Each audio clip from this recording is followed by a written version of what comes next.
Good morning. On behalf of the Senate Commerce Committee, I'd like to welcome everyone to today's hearing on Hawaii's emergency alert system. I want to thank Chairman Thune and Ranking Member Nelson for working with me to convene this hearing, and to the FCC, especially Chairman Pai and Commissioner Rosenworcel for their support, including the resources that they've devoted to the FCC's investigation.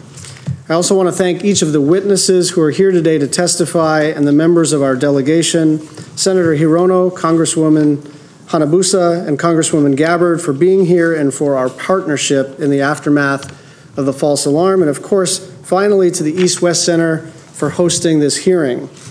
What happened in Hawaii on January 13 raised some basic policy questions. Right now, any city, county, or state can choose to participate in the emergency alert system. And when they do, they get the technical capacity to get the word out, but that does not make them experts to know when a missile is coming. That ability rests with the Department of Defense. And it is increasingly clear that we are not going to get all 50 states and 3,007 counties to voluntarily participate in such a program. But even if we did, it is possible, even likely, that we will have another mistaken missile alert as a result of human error or a security breach. Local officials have the lead on disaster response and recovery, but if the federal government knows a missile is coming, they should have the responsibility to inform the public.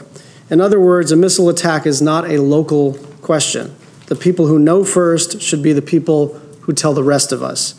Now, I understand that when it comes to natural disasters, we take a different approach, but it's clear that a missile threat is fundamentally different from tsunamis, hurricanes, or other threats that we routinely face. Congress needs to decide who should be responsible for notifying the public of a missile attack. It is my judgment that there is nothing more federal than an incoming ICBM. The false alarm in Hawaii also highlighted some of the weaknesses in the state's emergency alert system, which had a poorly designed user interface and did not have a verification system to prevent mistakes. The incident made clear the need for federal standards in the system and raised basic questions about who should be doing this kind of thing. And that's why in January I joined with Senators Harris, Gardner, and Hirono and others to introduce the Alert Act. This bill gives the federal government the primary responsibility of notifying the public of a missile threat. The bill would also strengthen the way states and counties use IPAWS, the FEMA platform used by emergency management professionals to issue warnings. The Alert Act is now in the DHS authorization bill, which has been passed by the Senate Homeland Security Committee and is pending a vote in the full Senate. The false missile alert also made clear the need for improvements to the distribution side of our emergency alert system. So I'm also preparing a companion bill to the Alert Act called the READY Act. The READY Act would take steps to update the broadcast and mobile phone systems that actually deliver the emergency warnings initiated by government entities. The READY Act would close gaps in these systems so that they don't fall behind as technology advances. It would also require the FCC to set best practices and update the process for creating and approving the state plans that organize these emergency response systems and the networks that deliver the alerts. On the state level, steps have been taken by HIEMA and others to address some of the issues that caused the false alarm, but questions remain about what happened on that day. We intend for this hearing to be constructive and clear-eyed. We will not shy away from necessary accountability during this oversight process, but we also need to clarify what to do next in order to keep everyone safe and, most importantly, to ensure that we can all have confidence when future alerts occur. I'll now turn it over to my colleague in the Senate, Senator Hirono, for her opening remarks. Thank you. Thank you, Senator Schatz, and for all of you for convening this important field hearing to assess how the Hawaii Emergency Alert System failed on January 13, 2018, and what specific remedies exist to fix the system so that this never happens again. And this hearing presents a good opportunity to bring state and federal officials together to work to regain the public's trust after such a traumatizing event. It bears repeating that it took the Hawaii Emergency Management Agency 38 minutes from the initial emergency alert being sent for them to officially notify the public that there was no inbound missile, that it was a false alarm, and that the alert had been sent in error. While the relief was palpable, it gave way to real visceral anger. Anger that there was a false alarm, anger that it took 38 minutes to alert the public, anger that we faced a missile threat in the first place. The fact that the people of Hawaii and the hundreds of thousands of visitors in the state that day immediately presumed the missile originated from North Korea speaks to the broader concern about the potential for conflict and the threat that North Korea poses to Hawaii and the nation. And this threat is real, and people across Hawaii and our country need to have confidence in the government to provide accurate information about potential threats. It's one of the reasons why today's hearing and discussion is important. Our congressional delegation is of one mind in getting to the bottom of what happened and making sure that it never happens again. With each of us sitting on different committees of jurisdiction, we've been able to engage with a full range of stakeholders on this important issue. Over the past 3 months, I've focused on clarifying what role the federal government can play in supporting state-level emergency preparedness and response, and what it can do to prevent this kind of incident from occurring again. Through my work on the Armed Services Committee, and in conversations with senior officials like Secretary of Defense Mattis, then Secretary of State Tillerson, and Admiral Harris of PACOM, I've emphasized the critical role of diplomacy in de-escalating tensions with North Korea so that we can prevent a missile strike from coming our way in the first place. I've also engaged with the Secretary of Department of Homeland Security, Nielsen, about how to strengthen federal-state cooperation on emergency alerts and secured a commitment from the department's Inspector General's office to examine the Federal Emergency Management Agency's oversight of the emergency alert system. And the entire nation will benefit if key federal agencies work with states to close gaps in training and communication, institute best practices, and ensure that our states and local governments have the appropriate resources to prevent an incident like this from happening again. Once again, mahalo to Senator Schatz for convening this hearing today, and to all of our witnesses for coming together to address this important issue. It will take all of us working together to ensure that we've learned the right lessons from this incident and that longstanding improvements have been made to the emergency alert system. Mahalo. Thank you. Congresswoman Hanabusa. Thank you, Senator Schatz. I do want to say again the great appreciation for you and the convening of this hearing, and for the Senate for taking the lead on this. It is very important for the people of Hawaii. Let us understand why we are all here. It really is the public confidence of the people. We have elected officials, but as government itself, the most important thing we have to do is to ensure that the public believes that we know what we're doing. And it is a situation like this that causes them pause, causes them to question, but more critically than all of that is when they wonder whether we even know what we're doing or what did we do. This hearing is so important because we need to assuage all those fears and those questions, the anger, as Senator Hirono pointed out. There was a lot of anger, but imagine the anxiety that many of them went through. That father, that image that flashed across the whole nation of him placing his child in a storm drain. What do we do now to say, look, we have learned, and that's what this is about. It is about what we have learned. And it also is about how do we begin to address so that it will not happen again. Not of this type of situation where people are saying, why did it take 38 minutes? Or why is it that we couldn't have been told immediately? It is not the intent of all of us to point fingers or to say this person was wrong or that person was wrong or this government entity failed.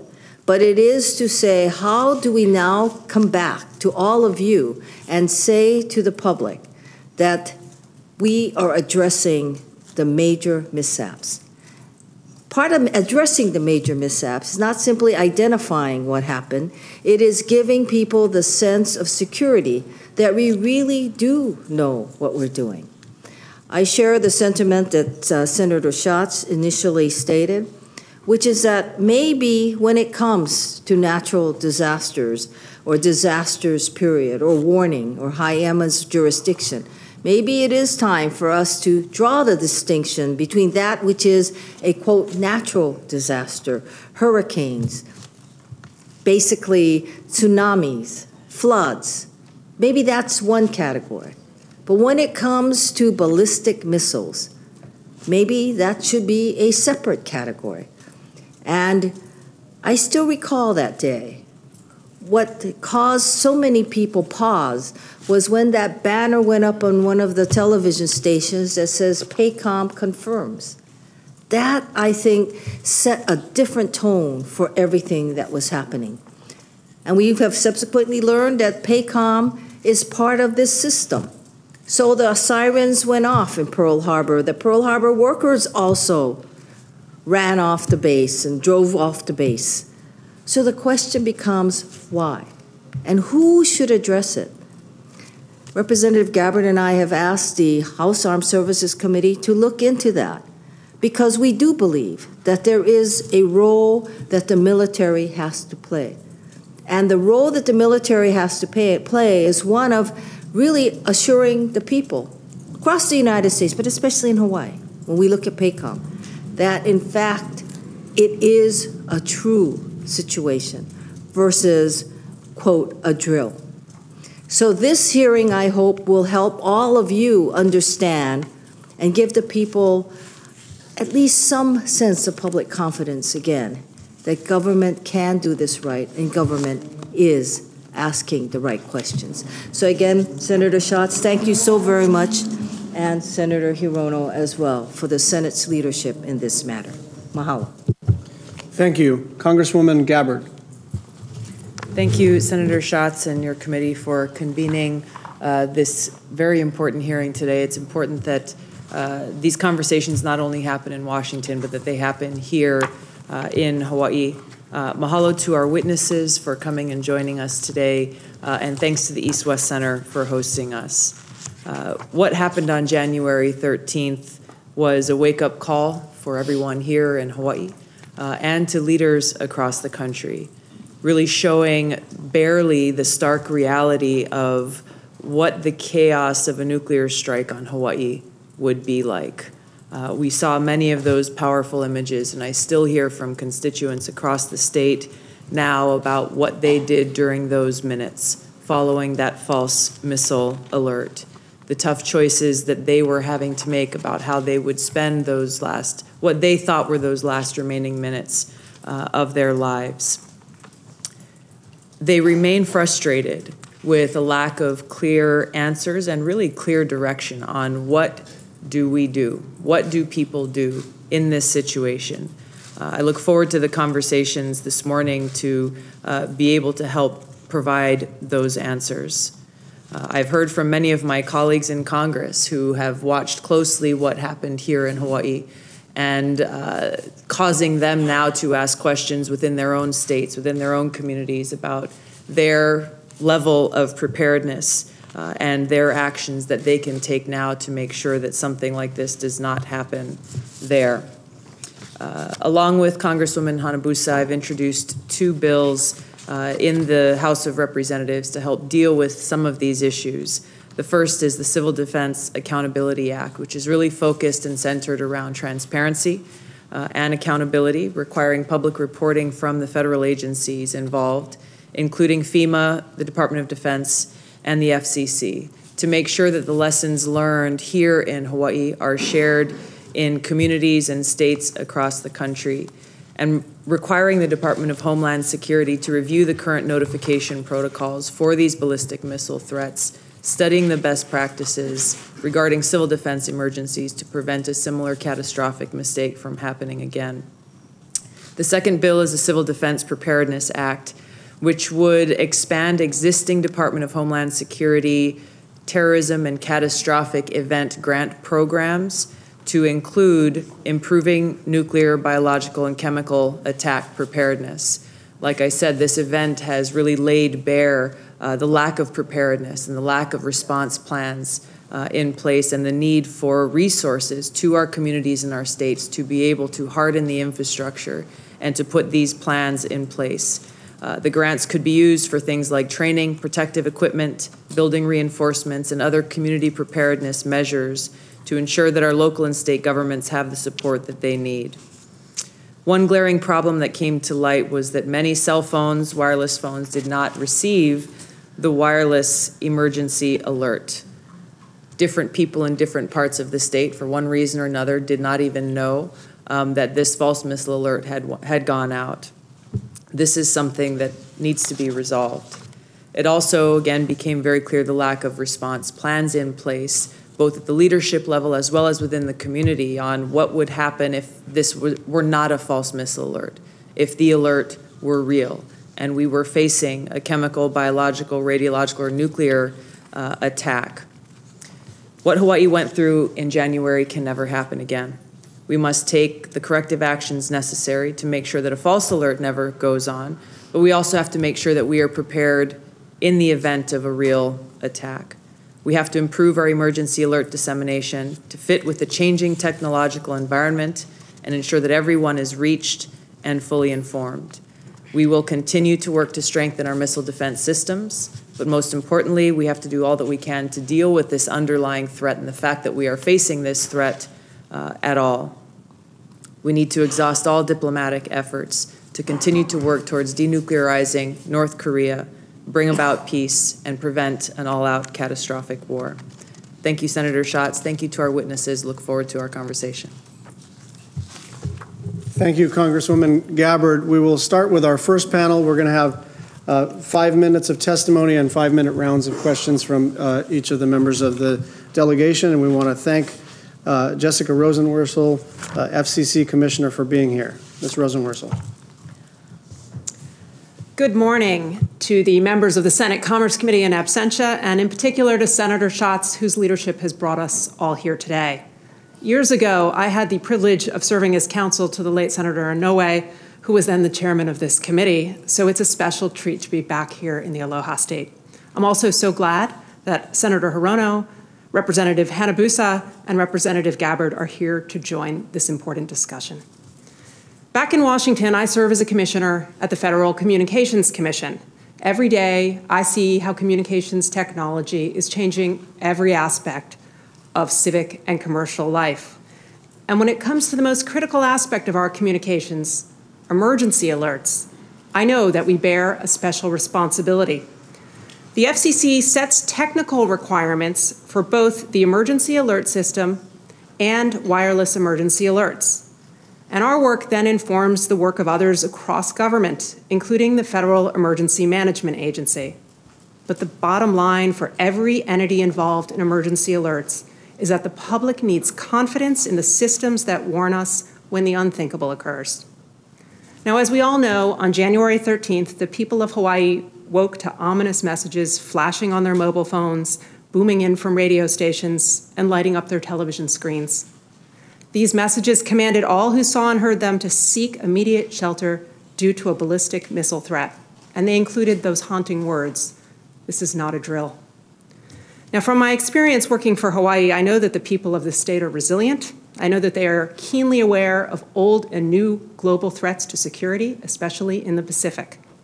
So when this incident occurred, I reached out to some of my former colleagues, and they had only harrowing stories to tell.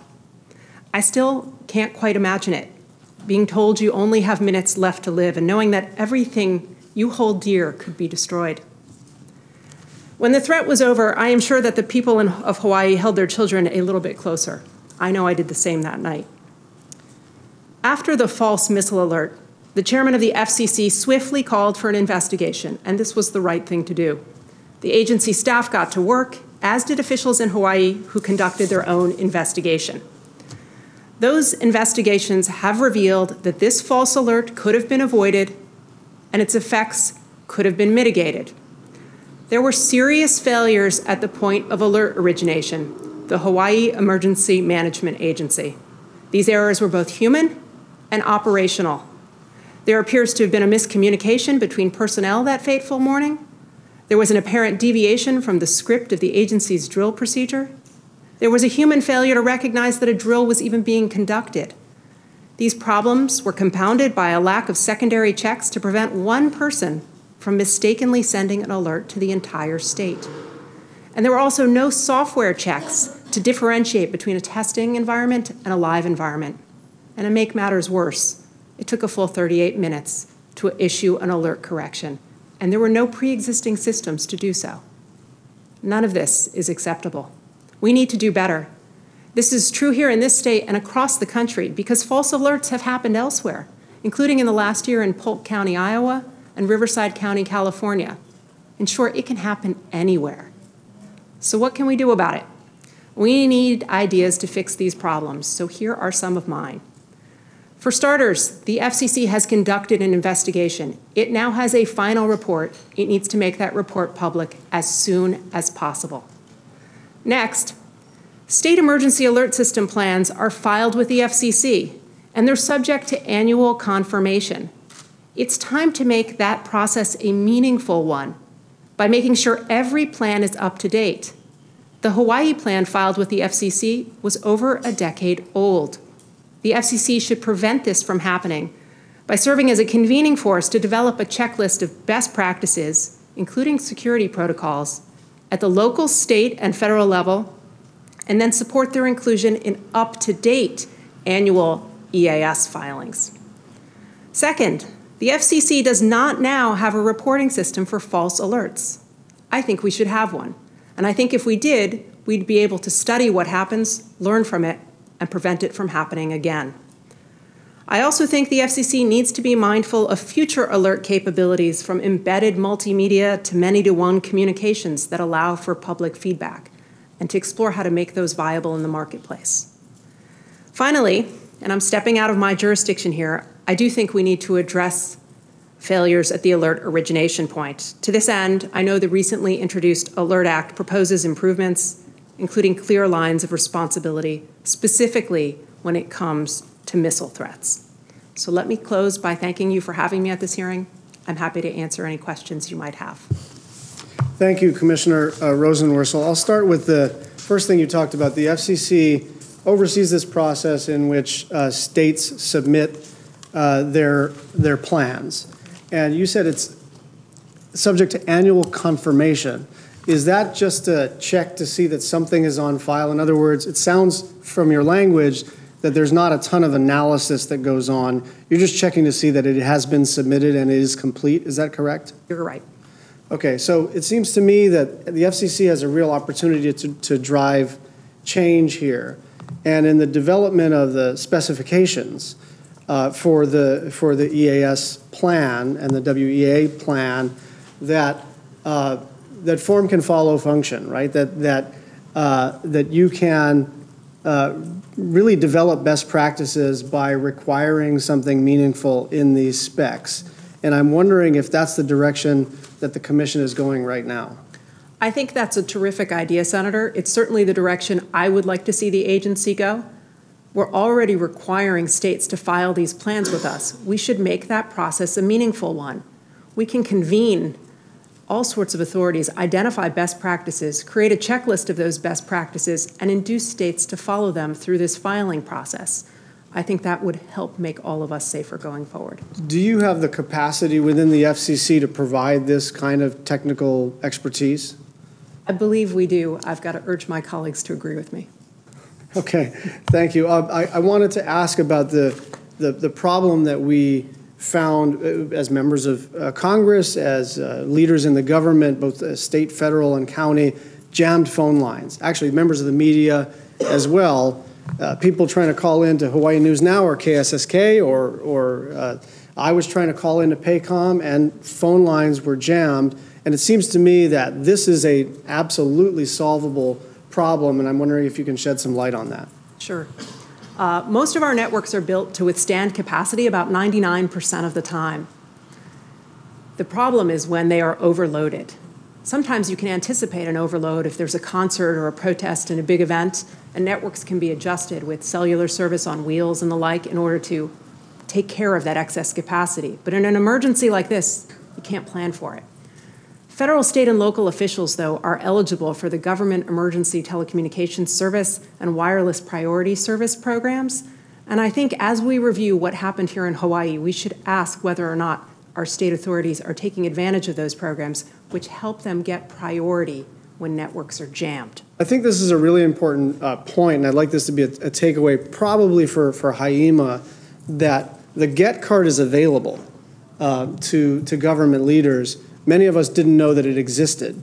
And so someone's got to coordinate a process of determining who are the key leaders that need it. Not everybody can get one of these cards, but certainly the radio station of record, all four television stations, your newspaper, Civil Beat, all of our media partners, anybody at a high level of government and who has a role in communicating to the public ought to be in possession of a card that allows you to supersede anyone else's phone call. That is no small thing, because I think that 38 minutes would have been a lot briefer had any of us had access to each other. Yes. I want to talk a little bit about the nature of these alerts as we increasingly have cord cutters and people who are watching, sure, they're watching television in the sense that they're watching a show on a screen, but they're not watching necessarily broadcast television. So if you're on Hulu, Amazon, Netflix, you don't get the alert over the screen. That's one question I have for you. And then the second question has to do with whether or not these things should be repeating and whether or not we want to draw a distinction. In other words, if there's an incoming ICBM, that alert should not run once. That should be running constantly as a ticker. And frankly, no one should have any discretion to take it off the screen until we get an all clear. But if it's a flash flood on Kauai, you could probably tell folks, once every 5 minutes. And so I'm wondering whether we can get to a more granular place with all of that. Okay, your first question. Yesterday we were at Hawaii Pacific University, and as I looked at the students there, I thought they're not watching video the way I did when I was in school. They watch on whatever screen is handy whenever they want. And I don't think our wireless emergency alert system or our existing emergency alert system for traditional media is really well calibrated to that new watching reality. I don't think it's yet time to create new obligations, but I think it is incumbent on the FCC to continue to monitor those and continue to ask questions about them, because we need to make sure emergency information reaches people where they are. And then with respect to persistent alerts, this is a really important point. In January of this year, with respect to wireless emergency alerts, the FCC changed its policies to make sure that any wireless emergency alert is available for 24 hours. And that's good, because it speaks exactly to the problem you described. But I see a gap with respect to traditional media and broadcast and cable emergency alerts, because those can be on once. And if you didn't turn on the television when they were on, you might have missed some of the most important information that you need to receive. Thank you very much. Senator Hirono. Thank you. Can I have something clarified, Commissioner? I think you said that the FCC sets the technical requirements for WIAs and some other communication networks? For wireless emergency alerts, which are associated with your mobile devices, and the emergency alert system, which is an outgrowth of the traditional emergency broadcast system. So, when you were talking just now about the new watching reality, and people have all kinds of devices and platforms and whatever else, as you reviewed what happened in Hawaii and the complexities of how people get their information and under what circumstances and on what tools, have you also begun to check on what is happening in terms of the capabilities of other states to issue appropriate warnings? Because the sense I have is that there is no state that is prepared to respond to a ballistic missile threat. And Hawaii did seek to institute such a system, but where are the other states with regard to their ability to alert their people to a missile strike? I don't have specific information, but I can tell you that my suspicion is the same as yours. I do not believe other states are prepared. That's why I think the legislation that's been introduced to make sure that ballistic missile threats are alerted at the federal level is so important. So if the responsibility for the alert goes to the federal government, then do we need to institute a whole new kind of a system of whatever the infrastructure is, or how do you see this happening? I think that's an important conversation to have with the Department of Homeland Security and the Federal Emergency Management Agency, which oversees the IPAWS system that generally gets those federal alerts out, both through traditional media and mobile devices. So I think this is definitely a conversation that involves a lot of different federal departments as well as the states, because I would like to see a system where you don't necessarily have to create a whole new kind of infrastructure for alerts, because in Hawaii, yes, we do have a system for tsunami and hurricane alerts and other natural disasters. So if we can possibly make sure that the system would be in place, or the infrastructure would be in place, that makes sense to me. In January, the FCC released a preliminary report from the FCC's Public Safety and Homeland Security Bureau, which found that a combination of human error and inadequate safeguards contributed to the transmission of the false alert. And the preliminary report recommended that the FCC partner with FEMA to help implement best practices at the local, state, and federal level in an effort to improve our emergency alert systems across the board. Can you update us on how this stakeholder engagement effort led by the FCC and FEMA is coming along? I have not been a part of those conversations, though I believe it's absolutely paramount that they occur. So I think that I'd have to defer to the FCC chairman, who has probably been leading them at this point. So is this something that you can pursue or put Absolutely. to the FCC chair, and then can this committee? I would be happy to make sure that I can get that information for you and follow up. Now, there's also a proposal, I think there's from the FCC to create a reporting system for false alerts. Is that correct? I believe that the FCC should have a recording system for false alerts. We do not have one now. I think if you don't study your errors, you risk the likelihood you will repeat them.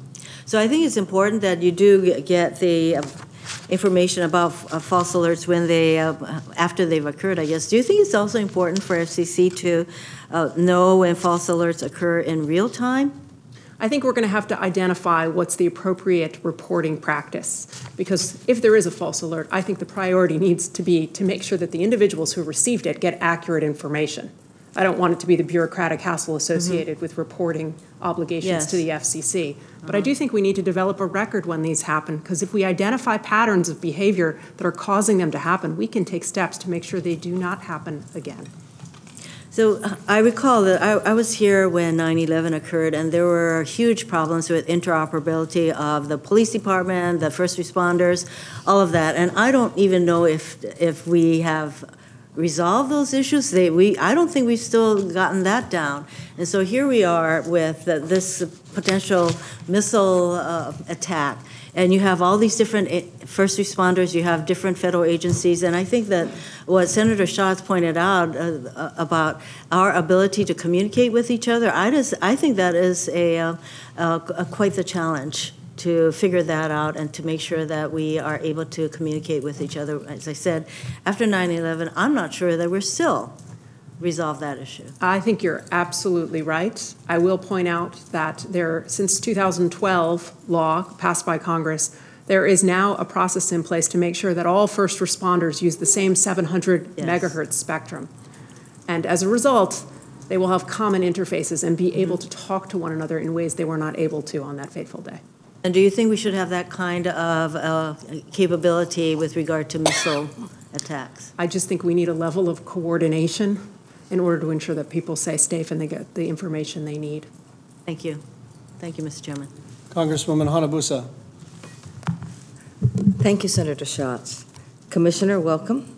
I would like you to take a message back to the chair, Ajit Pai. He was very accommodating when this happened, and we put in a call, and he spent a time on the phone answering our questions. So please thank him. I do have a follow-up on something that you said about the reporting of the false alerts. You mentioned the fact that it has occurred in Polk County, Iowa, and Riverside, California. Were there ICBM false alerts?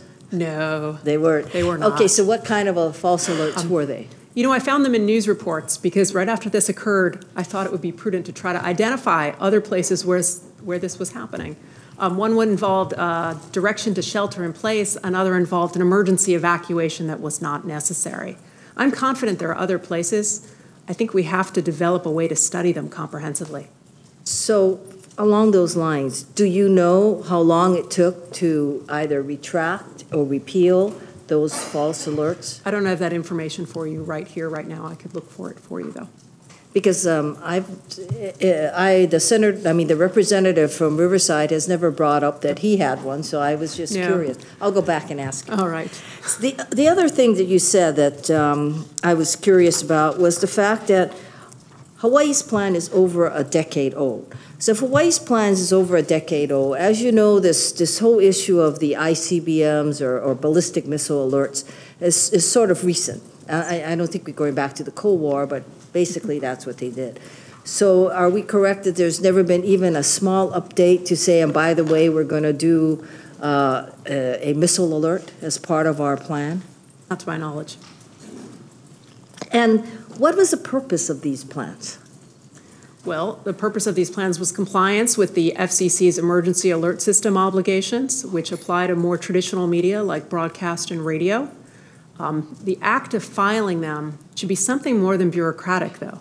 The agency should be compelling state actors in emergencies to come together, develop an up-to-date modern plan, and then make those plans publicly available. We can help states identify best practices and make those plans much more effective in the event that something unthinkable really does occur. So am I correct then in assuming that the FCC or Department of Homeland Security, nobody has a template that says, have you done this, or do you have any kind of response in this case? There's nothing like that? We have some categories, but it is not as instructive as you just described. I think there'd be a lot of benefits in trying to develop that kind of checklist of best practices. So, and as we spoke about this earlier, there's different kinds of disasters, and of course, ballistic missile attack is in my opinion, a separate category. So would this type of alert system identify all these different kinds of disasters, and what is it that a particular state or sub-county or whoever it is that's responding to this is doing? I think what we're starting to recognize is that ballistic missile attacks are a completely different category. In the panic that ensues, and also in the damage that could occur. And we might need to treat those differently. So for all of you who've introduced legislation or supported legislation to do so, I think that's a really good idea. So back to this report, I'm just curious, because I can't imagine that our report is a decade old. Whose responsibility is it to file that report? You know, it's generally the State Emergency Communications Committee, and that is done differently in different states. But again, the process of filing, it just shouldn't be bureaucratic. The agency shouldn't just take them online and put them on a dusty shelf. We should be making that process meaningful, and we should be helping states along the way by identifying current best practices that make those plans effective. And in the time I have left, I'd like for you to address, do you believe, for example, that if there was the lead taken by DOD or Homeland Security on the issue of a ballistic missile attack, that somehow that there would be difficulties in interfacing that with the existing system on all of the alerts that we have? But would it be possibly two separate entities that would be triggering the actual alert? It is essential for something like a ballistic missile attack that we coordinate. Anything less is unacceptable. So you don't see a problem with that? We're going to have to find a way to do it. Thank you. And the other, just quickly, you did say that you want a process where no one can take off a message if it's put on. I guess the other time is, you know what the problem with Hawaii was? They tried to contact FEMA, which they didn't have to contact. And as a result, that's one of the explanations for the 38-minute delay. That's exactly right. So you anticipate, I assume, that if it's false, that there'll be a quick way to withdraw. Well, the idea of filing a plan is any plan should include what are your procedures if a false alert goes out? know immediately how fast you can correct that alert and what forms of social media you might use to make sure that you bolster that information and it gets out there. So any proper plan should include that. And if there's a takeaway from the experience we just had, it's very clear that that is a necessary element of any plan that's filed. Thank you, Commissioner. Thank you, Senator Schatz. Congresswoman Gabbard. Thank you. Thank you for your testimony. Follow up again to the decade-old EAS plan. You talked about the annual confirmation that's required. Was the situation here that Hawaii just submitted the same decade-old plan every year and that was confirmed by the FCC's receipt? Or was it that there was no updated plan or plan submitted at all? I think it was just an annual obligation to just say, yes, this is our plan and it continues. I would describe that as benign neglect. And right now, that is all that's required by the FCC's annual confirmation is that a plan exists. Exactly. What kind of oversight would you recommend to make sure that these plans are current and up to date?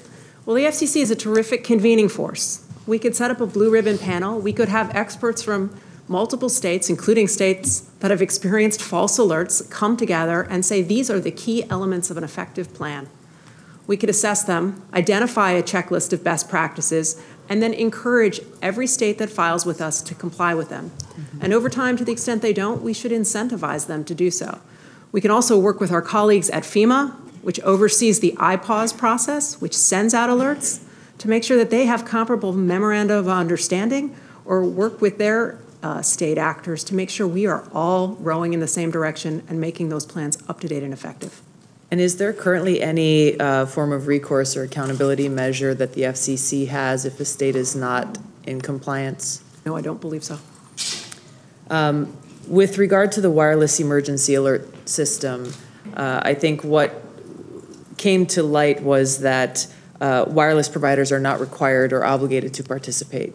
So it's a voluntary program where a wireless carrier can either participate in whole or in part. Why is this not an obligation? Why is this optional? The Warning Alert and Response Network Act makes it voluntary. Okay. So to change that would require a change in law.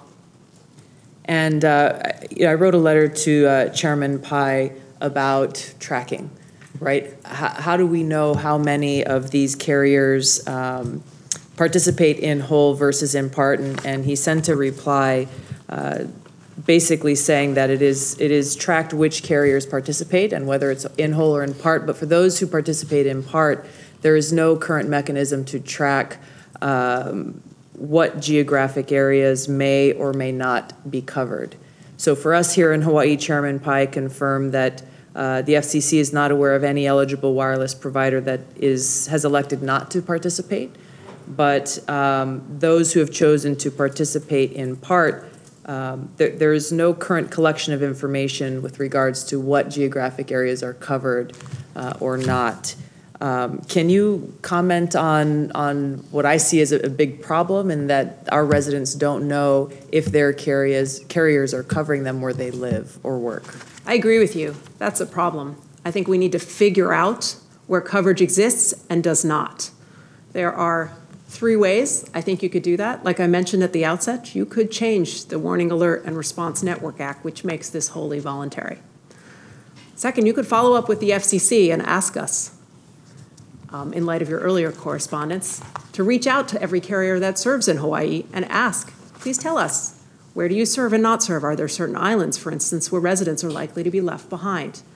And then third, you could also write the carriers directly, because I'm confident that they do have this information, and I think it's important for emergency planning purposes that federal and state officials who represent the state have it. Yeah, absolutely. We talked a little bit earlier about streaming services and the changing technology and how people are getting access to media.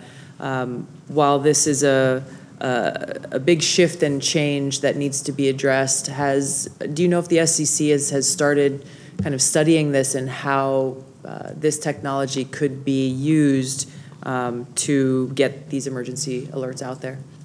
I think it's important for the FCC not just to think about the present, but to think about the future and how we interact with media and how we make sure everyone gets the information they need. There's a lot more we could do with multimedia alerts, so that the alert that comes to your phone might, for instance, have a picture of an area that's dangerous or a suspect for whom public safety officials want to know some information. We can also do new activities with many-to-one communications, which allows feedback from the public that receives emergency alerts. And we should be exploring how the ways that we're consuming media are different today and how we make sure people get information over those new means. Whether or not we have the authority, I think we have the responsibility to explore what these alerts should look like in the future so that we can inform all of you if we need changes in the law to make that happen. Great. Thank you so much. I want to thank Ms. Rosenworcel for her testimony and bring in the second panel. And I will introduce them as they are walking up, and our staff is putting the information in front of their seats. We have Rear Admiral Patrick Piercy of U.S. Pacific Command, United States Department of Defense. We have Ms. Nikki McGinnis, Deputy Chief Public Safety and Homeland Security Bureau of the FCC, and Mr. Antoine Johnson, Director, Continuity Communication Division, Federal Emergency Management Agency. And we'll start on my left with Rear Admiral Piercy.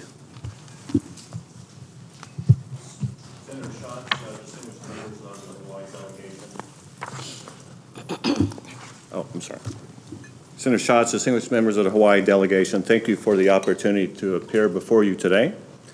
As part of the Hawaii Ohana, we at PACOM shared the concerns raised by the false ballistic missile alert broadcast by the state of Hawaii on an otherwise quiet Saturday morning in these tranquil islands.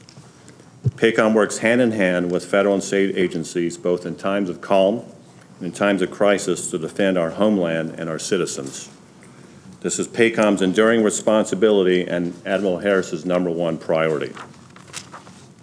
While the false alert broadcast by the state of Hawaii was unfortunate, the event also served to underscore the complexities facing not only the state of Hawaii, but also all 50 states when it comes to alerting the public of a possible North Korean missile attack, and also provided a valuable learning opportunity. Other states can look to the proactive leadership and engaged approach the state of Hawaii has demonstrated to prepare for the new normal, specifically living under the threat of a North Korean missile attack. This event is likely to strengthen its capability to notify the public in any future emergency situation. Perhaps as importantly, this event provides an opportunity to collectively assess and refine our internal notification coordination processes in civil defense scenarios to ensure command and component preparedness.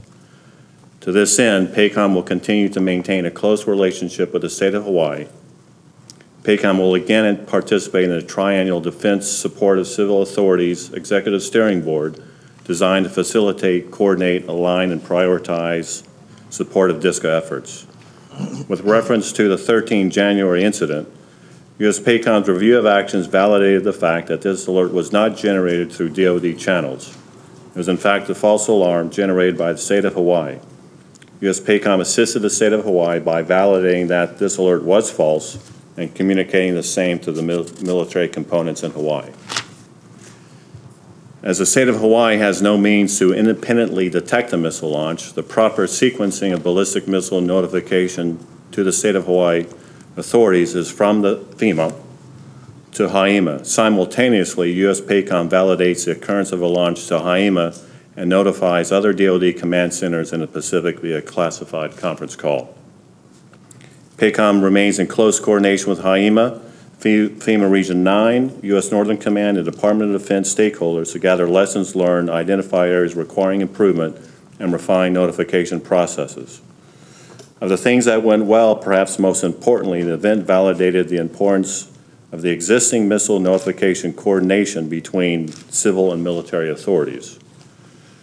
Emergency management spanning the spectrum of state and local governments and communities, a core mission of the state of Hawaii, and PACOM will continue to work in close coordination to ensure the effective synchronization, integration, and coordination of disaster prevention, protection, mitigation, response, and recovery efforts.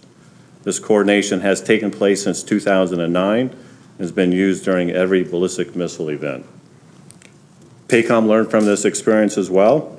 In response to Haiima's false missile alert, PACOM has taken action to ensure senior leaders maintain the ability to contact the PACOM Joint Operations Center, the JOC, regardless of call volume. PACOM has also coordinated with Haiima and has added the JOC to their alert sense system distribution, which transmits emergency alerts via unclassified email. Additionally, to facilitate expediency of information flow, Haiima was added as a participant to the classified U.S. PACOM conference call, allowing for near simultaneous validation and redundant notification from the initial report that Haiima receives from FEMA. PACOM stands ready today to provide defense support to civil authorities, emergency management drills, alerts, exercises, and response operations within the Hawaiian Islands. Moving forward, we will continue to exercise missile notification procedures with Haiima and will continue to support nation-state threat planning for ballistic missile notification response to include integration with FEMA's National Warning System. Thank you for your enduring support to PACOM's team and our families who live and work in the Indo-Pacific. Thank you. Ms. McGinnis. Good morning, Senator Schatz and members of the Hawaii Congressional Delegation, and thank you for the opportunity to testify before you today. The false alert warning of an imminent ballistic missile attack issued on January 13th by the state of Hawaii was unacceptable. But as unfortunate as this incident was, alert messaging remains an essential tool for protecting the lives of all Americans. The Commission is committed to doing everything within our legal authority and in coordination with our federal, state, and local partners to ensure that our nation's alert messaging tools are available and used properly when they are needed most. The Commission acted swiftly in the wake of this incident to open an investigation into this matter. As part of its investigation, the Bureau has coordinated with the Hawaii Emergency Management Agency, or Haiima, with the Federal Emergency Management Agency, FEMA, as well as with industry, and has conducted several interviews with stakeholders. The Bureau expects to release its final report in the near future. The final report will provide an analysis of the facts gathered from our independent investigation and incorporates facts developed in a separate report that's been prepared by Haiima. We expect that the final report will confirm the Bureau's preliminary findings. The false alert in Hawaii and Haiima's delay in correcting it was due to a combination of human error and the lack of effective operating procedures and safeguards. In my testimony today, I'd like to highlight a few of the report's anticipated key findings and lessons learned. First, human error occurred on many levels. For example, one error was the use of an incorrect drill recording that erroneously contained language from the EAS message for a live ballistic missile alert. This contributed to the additional error made by the employee responsible for issuing the alert, who has stated that he mistakenly believed that the alert was real. Another error was the miscommunication between the outgoing and incoming shift supervisors as to which shift would be conducting the test. The day shift supervisor mistakenly believed that the midnight shift would be conducting the test, resulting in the drill being conducted by the day shift without supervision. Second, the procedures to prevent or correct the false alert were not adequate. For example, Haiima lacked procedures to prevent a single person from mistakenly issuing a live ballistic missile alert. Given that the employee issuing the alert was the only one under the mistaken impression that the event was real, requiring sign-off of a second warning officer would have prevented this false alert. The checklist used during the January 13th exercise also lacked any protocol for correcting a false alert with an all clear or similar message to the public. In addition, the software failed to adequately distinguish between test environments and live alerting environments. Clear protocols for not just cancellation, but for prompt correction of a false alert over the same systems used to issue the alert would have reduced the public panic that ensued in the extensive time following the false alert. The report will also examine the performance of the Emergency Alert System, or EAS, and Wireless Emergency Alert, or WEA, system participants.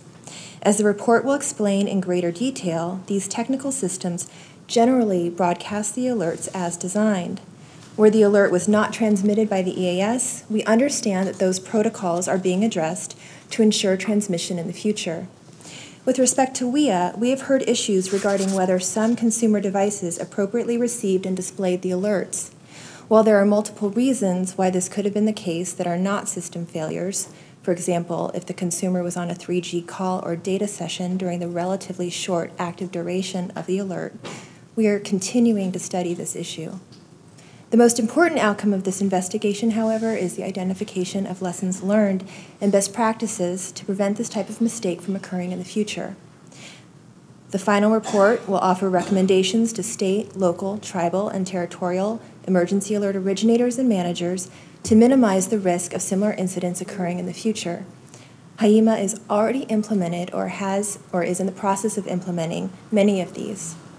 I'd like to highlight a few of the key recommendations, which will include conducting regular internal tests in a controlled and closed environment, such as FEMA's Integrated Public Alert and Warning System, or IPAWS, test lab, requiring more than one credentialed person to validate message content prior to the transmission of high-impact alerts, implementing specific upgrades to alerting software to separate live from test alerting environments, developing and memorializing standard operating procedures for responding to false alerts, including issuing corrections using the same system that was sent to issue the false alert, and consulting with state emergency communications committees on a regular basis, at least annually, to ensure that EAS procedures are mutually understood, agreed upon, and documented in the state EAS plan.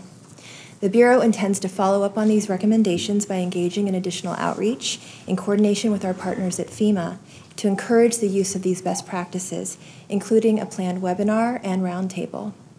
Again, I thank you for the opportunity to testify before you today and look forward to any questions you may have. Thank you very much. Mr. Johnson with FEMA. Thank you. Senator Schatz and distinguished members of the Hawaii Congressional Delegation, good morning. My name is Antoine Johnson, and I'm the Director of Continuity Communications at FEMA. On behalf of Secretary Nielsen and Administrator Long, thank you for the opportunity to appear before you today to discuss the Integrated Public Alert and Warning System, also known as IPAWS, and how it is used to save lives across the country. An effective and timely public alert and warning system is critical to communicating threats to public safety and providing people with guidance during times of crisis. At FEMA, we manage IPAWS and its two main components: warnings and communications from the President in the event of a catastrophic national emergency through the National Public Warning System, and geo-targeted alerts sent from federal, state, local, tribal, and territorial officials during emergencies such as those issued last year during the hurricanes and wildfires. IPAWS allows these alerting authorities to send emergency messages to people in their geographic jurisdiction by emergency alert system broadcast through radio and TV, wireless emergency alerts to cell phones, and other internet-connected services. Today, IPAWS supports more than 1,000 federal, state, local, tribal, and territorial users, connections to more than 26,000 radio, TV, and cable connections, 63 cellular carrier gateways reaching millions of cell phones, as well as 73 internet vendors that tap into the alert feed. And we established a connection between IPAWS and Canada's multi-agency situational awareness system for the exchange and sharing of disaster information. Since inception of the system in 2012, there have been nearly 3 million messages disseminated through IPAWS. These messages, which cover everything from a natural disaster to active shooter, to missing children and planned power outages, help communicate critical life-saving information to the public. For example, in September 2016, New York City sent a wireless emergency alert with an electronic wanted poster to identify a suspect in connection with bombings in Manhattan and New Jersey. The suspect was captured within hours. Last year, wireless emergency alerts were used by officials to issue warnings and evacuation orders across Texas, Florida, and California in response to hurricanes and wildfires. Significantly, since 2012, 53 kidnapped children have been reunited with their loved ones after Amber Alerts were issued through the system, and members of the community helped law enforcement locate perpetrators. In addition to managing the IPAWS program, FEMA helps train users and create guidance for alerting authorities and software tool vendors. It is important to note that while FEMA manages the IPAWS system, we rely on our state and local partners to originate communications to their jurisdictions, as they are the boots on the ground that are best able to communicate the threats they face and provide specific protective action information related to their area. Following direction from Congress in the IPAWS Modernization Act of 2015, FEMA has established a subcommittee to the National Advisory Council. The subcommittee includes members from state, local, and tribal governments and communication service providers, organizations representing individuals with disabilities or limited English proficiency, and others. This committee is consulting with IPAWS users and experts to consider new and developing technologies that may be beneficial to IPAWS and the nation. The subcommittee will develop recommendations on matters related to common alert and warning protocols, standards, terminology, and operating procedures.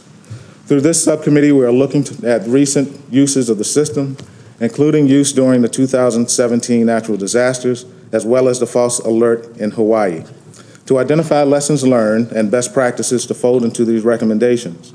The IPAWS subcommittee report will be available by spring 2019. FEMA continues to assist state and local agencies with their specific training requirements. In the last year, FEMA assisted multiple state and local agencies with IPAWS-specific training, testing, and exercise requirements during 115 separate engagements. 2 of those trainings were with Hawaii Emergency Management Agency prior to the false missile alert. Additionally, FEMA IPAWS is also working with the Emergency Management Institute, National Exercise Division, and Director of the FEMA National Incident Management System program to incorporate public alert and warning training, test, and exercise into the NIMS program.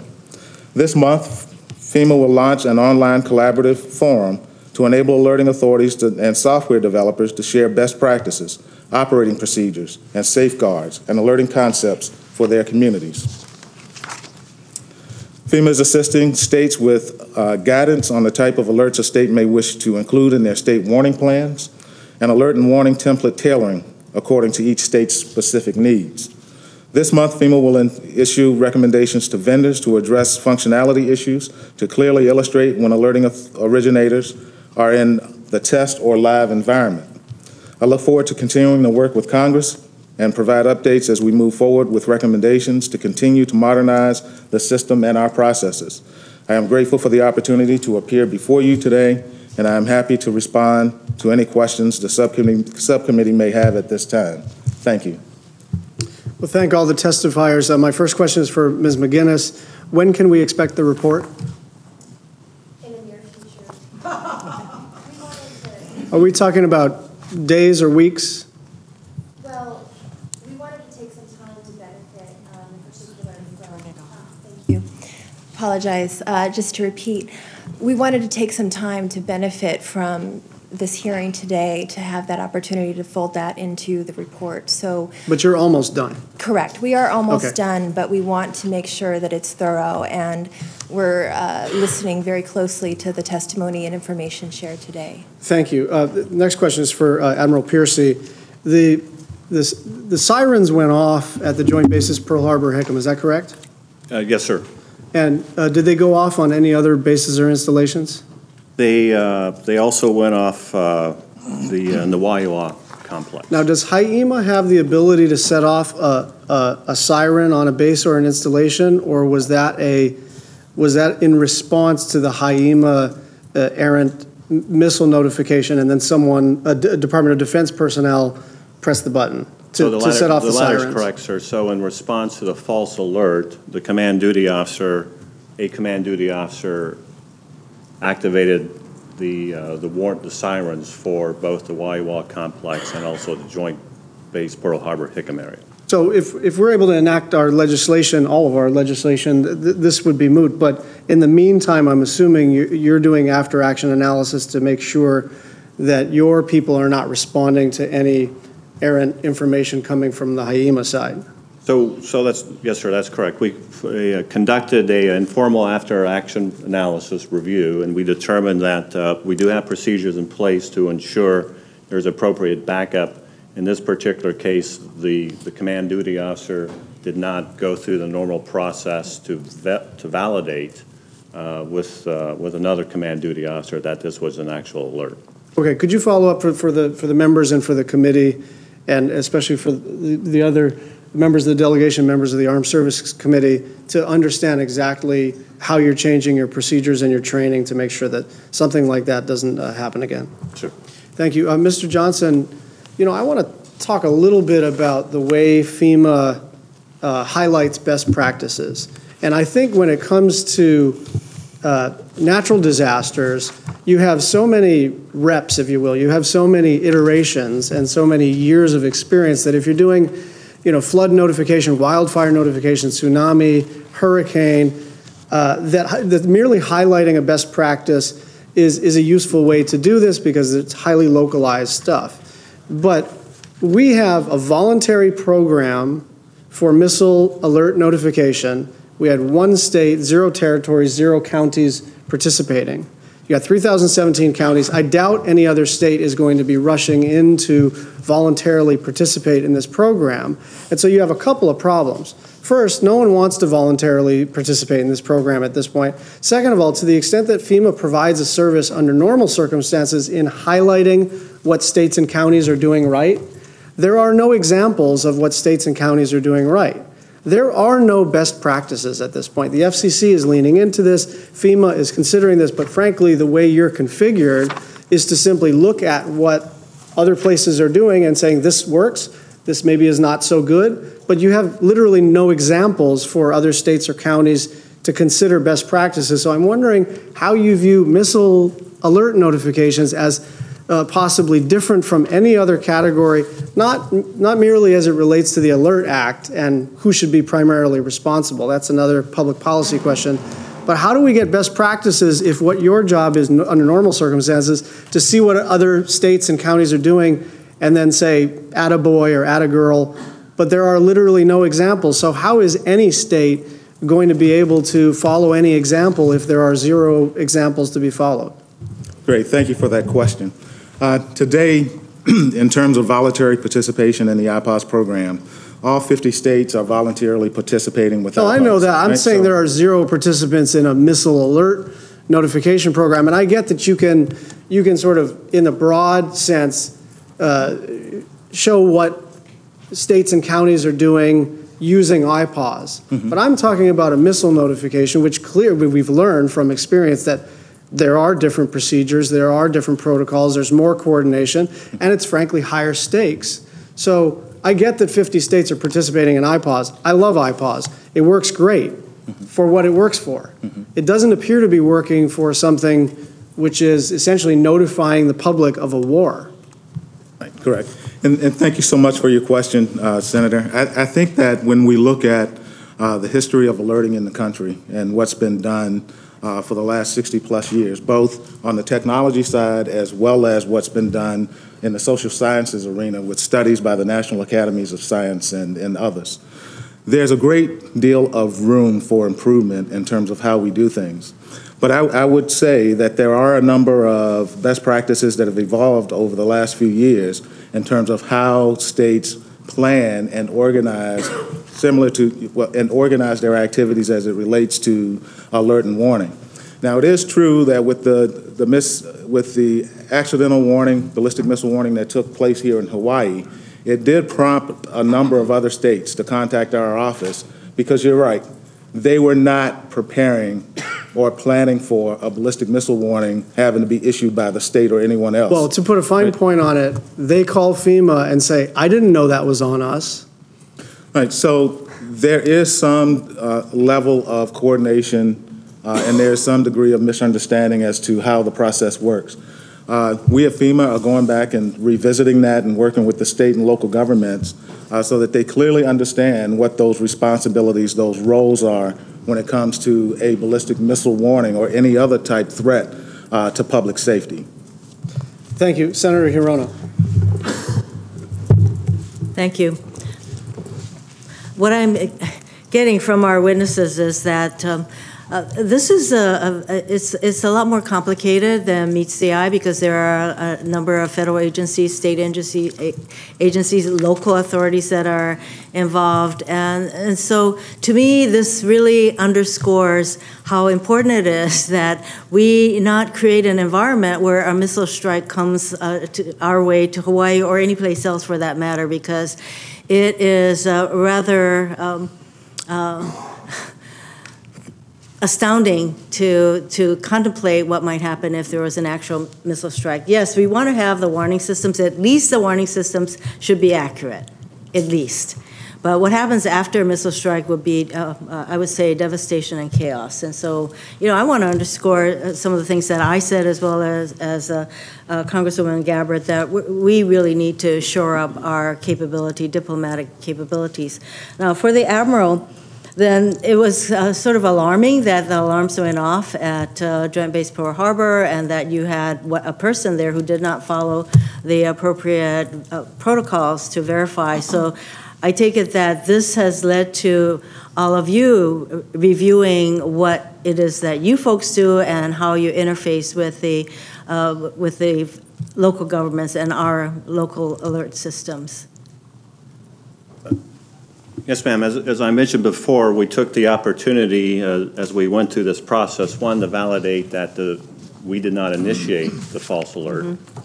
And then second, we took a look at our own internal process to see where we could make some improvements, because clearly we share with you the concern that we have to have the public's trust and confidence to do our #1 mission. So that alarm should never have gone off at Joint Base. I would like to say we would always want to go with never, but I would offer this, that based upon where many acted upon a false alert, and it said this was not a drill, we enable our commanders, in this particular case, the command duty officer, to make a decision given the indications that he received, and based upon that, he took action, initiative, in this case, to activate the alerts. The process was then corrected. It took some time to reverse that process, to turn the alarms off and say this was a false alert.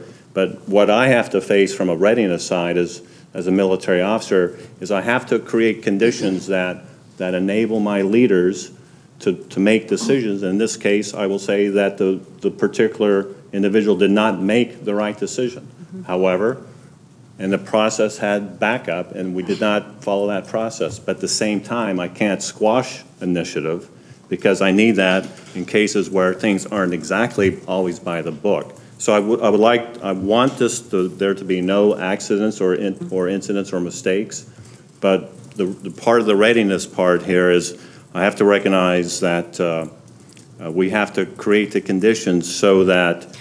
Excuse me, I'm running out of time, but I thought that Admiral Harris had determined quite early on that Northern Command had never issued such a missile alert, and that was a verification that should have occurred, but I'm assuming that you've corrected that situation. Senator, the alert was based upon the text alert that the command duty officer had received. Yeah, but it was supposed to have come out of Northern Command to begin with, and that never emanated from Northern Command. Turning to Mr. Johnson,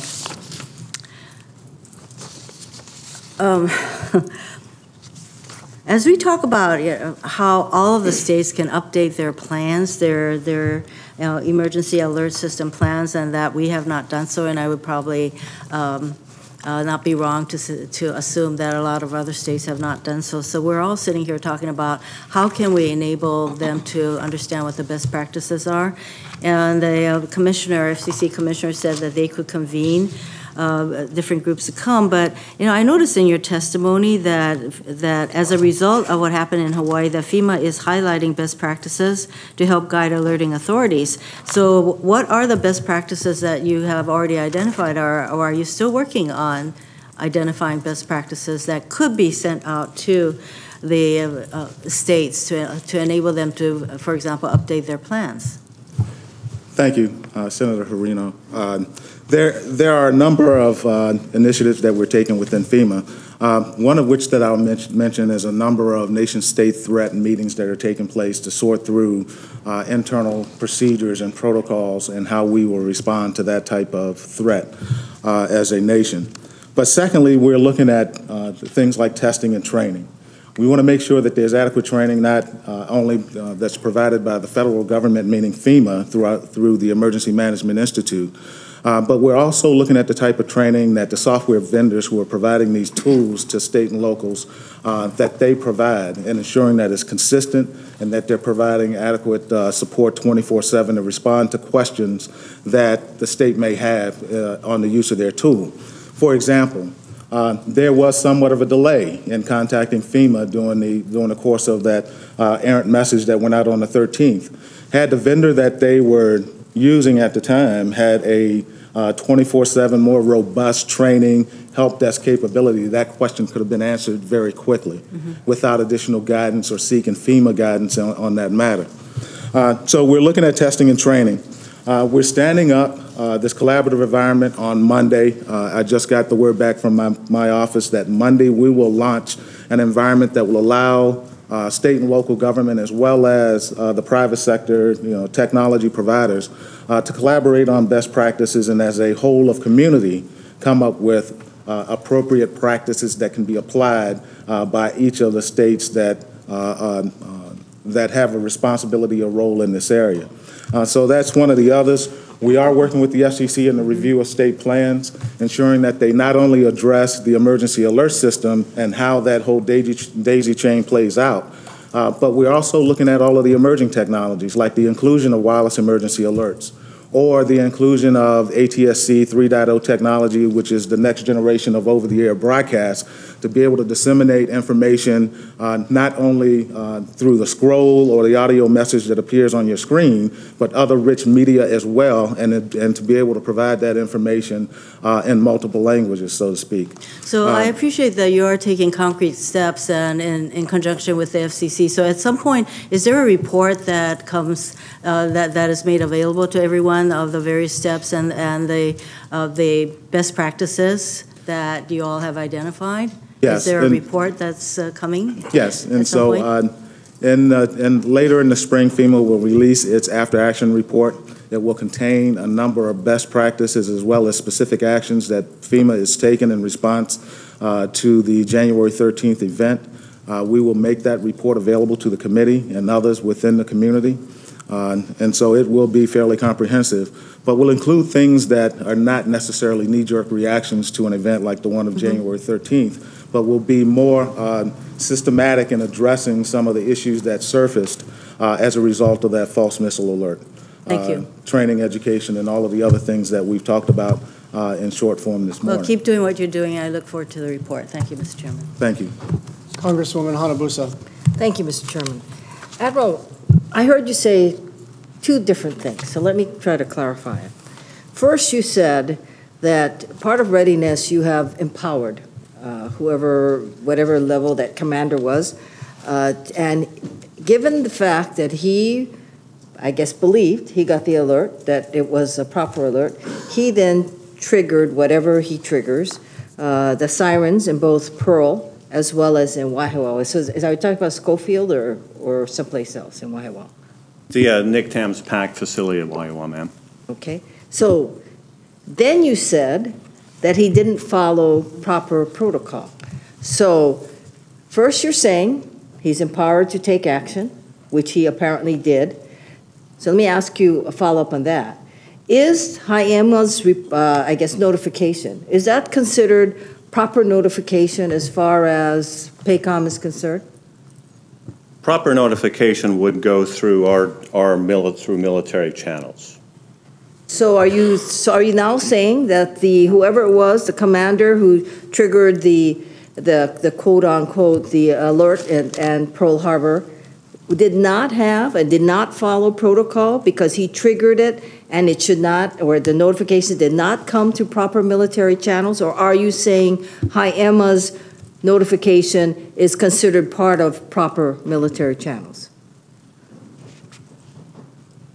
So, ma'am, let me sort of step back to this and go through the process again. So, through the normal alert process, so we at PACOM, we have the ability to validate an event, and then I understand that, right, so I want to know, is HIEMA's notification considered proper or not? I would consider under normal circumstances HIEMA's alerting notification to be an indicator of a ballistic missile attack in this particular case. Under normal circumstances where it was not sent as a false alert, I would expect people to take that as notification that they then need to take certain actions because of the alert. Our process are written in a way that normally through the process, since he did not receive this notification through his normal chain of command, he is required to validate that by going back to the next level up, the command duty officer, Joint Base Pearl Harbor Hickam, and then based upon that, then activate the alarm. He took it on his own initiative based upon what he saw on the alert to then activate the alarm. So from that mistake, then we had to go back through and then go through the process to have the alarms or the sirens turn off as we went back to the process of... I guess my concern is why would PACOM, branch of DOD, which of course has the entity, NORCOM, who would really be the one who would get the notification properly, why would you rely on or consider the HIEMA as a valid source versus looking whether or not you've got something from DOD versus HIEMA? Because the notification to HIEMA through the normal reporting process would be they're part of our secure conference call, and also through another reporting procedure goes in through FEMA, and then FEMA notifies HIEMA. So there are two paths in terms of coming into HIEMA for notification. And I guess the problem that I see with what you just said is that's a lot of steps. And as you know, when they tried to validate with FEMA as to whether or not this is true or not, we had another delay. And you have a situation where if anybody should know that this is a valid ballistic missile coming in to Hawaii, it should be you. It should be your process. So I hope, and I want to ask you, as part of what you're doing, have you taken HIEMA out of this process as when it comes to your notification internally? Simply because one of the banners was PACOM confirms because your sirens went off. I believe that the people would feel a lot safer and have more public confidence if HIEMA was out. And if you, PACOM, or someone within DOD is the one who sets it off, that's something else. So have you taken HIEMA out as a proper notification step so that we can at least get to the people who know, which is DOD? The answer to that is no, we've not taken HIEMA out of the process. We've paused pending the implementation of the corrective actions from the various studies as HIEMA has implemented their changes to their processes, and at the request of the state, we've paused conducting exercises. I would offer that PACOM has a very close relationship with many organizations, clearly the state of Hawaii, and that we believe that continued working closely together, coordinating closely together, building that trust continues to be critical. And so therefore, Admiral Harris has not taken action, nor has been direction that we should eliminate our relationship with the state of Hawaii through the HIEMA. But you have put it on pause, right? You've put it on pause is what you testified. We've paused. What we've paused is the conduct of exercises. However, our current procedures exist that if in the event of an actual launch, we would, through two conference calls, one conference call through FEMA and the other conference through HIEMA, we would notify them once we validated the fact of an actual launch.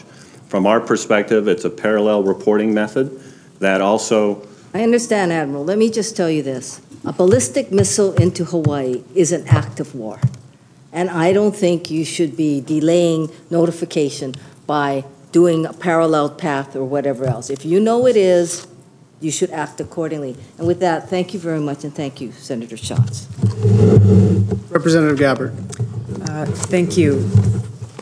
You know, I think you're getting the point here of the delineation between any of a number of the natural disasters that our EAS system is set up to notify our residents about, the difference between that and what is an act of war, an attack on the homeland. And the reason, you know, Senator Schatz's legislation, I think, gets to the heart of this issue in treating this differently. Understanding that time is of the essence. When we have mere minutes from the point that a missile is launched to point of impact, and that every second in that period counts. Mr. Johnson, you know, the president has sole responsibility to determine when EAS will be activated at a national level, and that responsibility has been delegated to the director of FEMA. When was the last time this occurred? The activation of the emergency alert system in response to a national type of event has never been activated, has never been carried out. We have, however, tested our national capabilities both in 2011 as well as 2016 and 2017. And you are correct. At the direction of the President, if we were under attack or there was a national emergency, we would, at the direction of the President, activate these capabilities.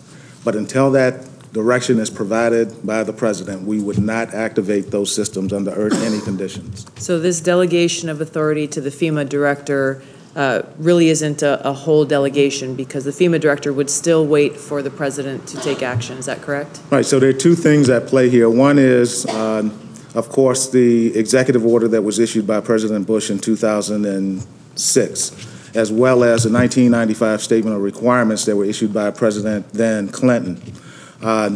It establishes protocols, one, to allow, or it establishes protocols that would cause FEMA to respond at the request of the President to activate the system. But it also goes on further to state that once the system has been activated or directed to be activated by the President, then the director of FEMA can use the system for follow-on information.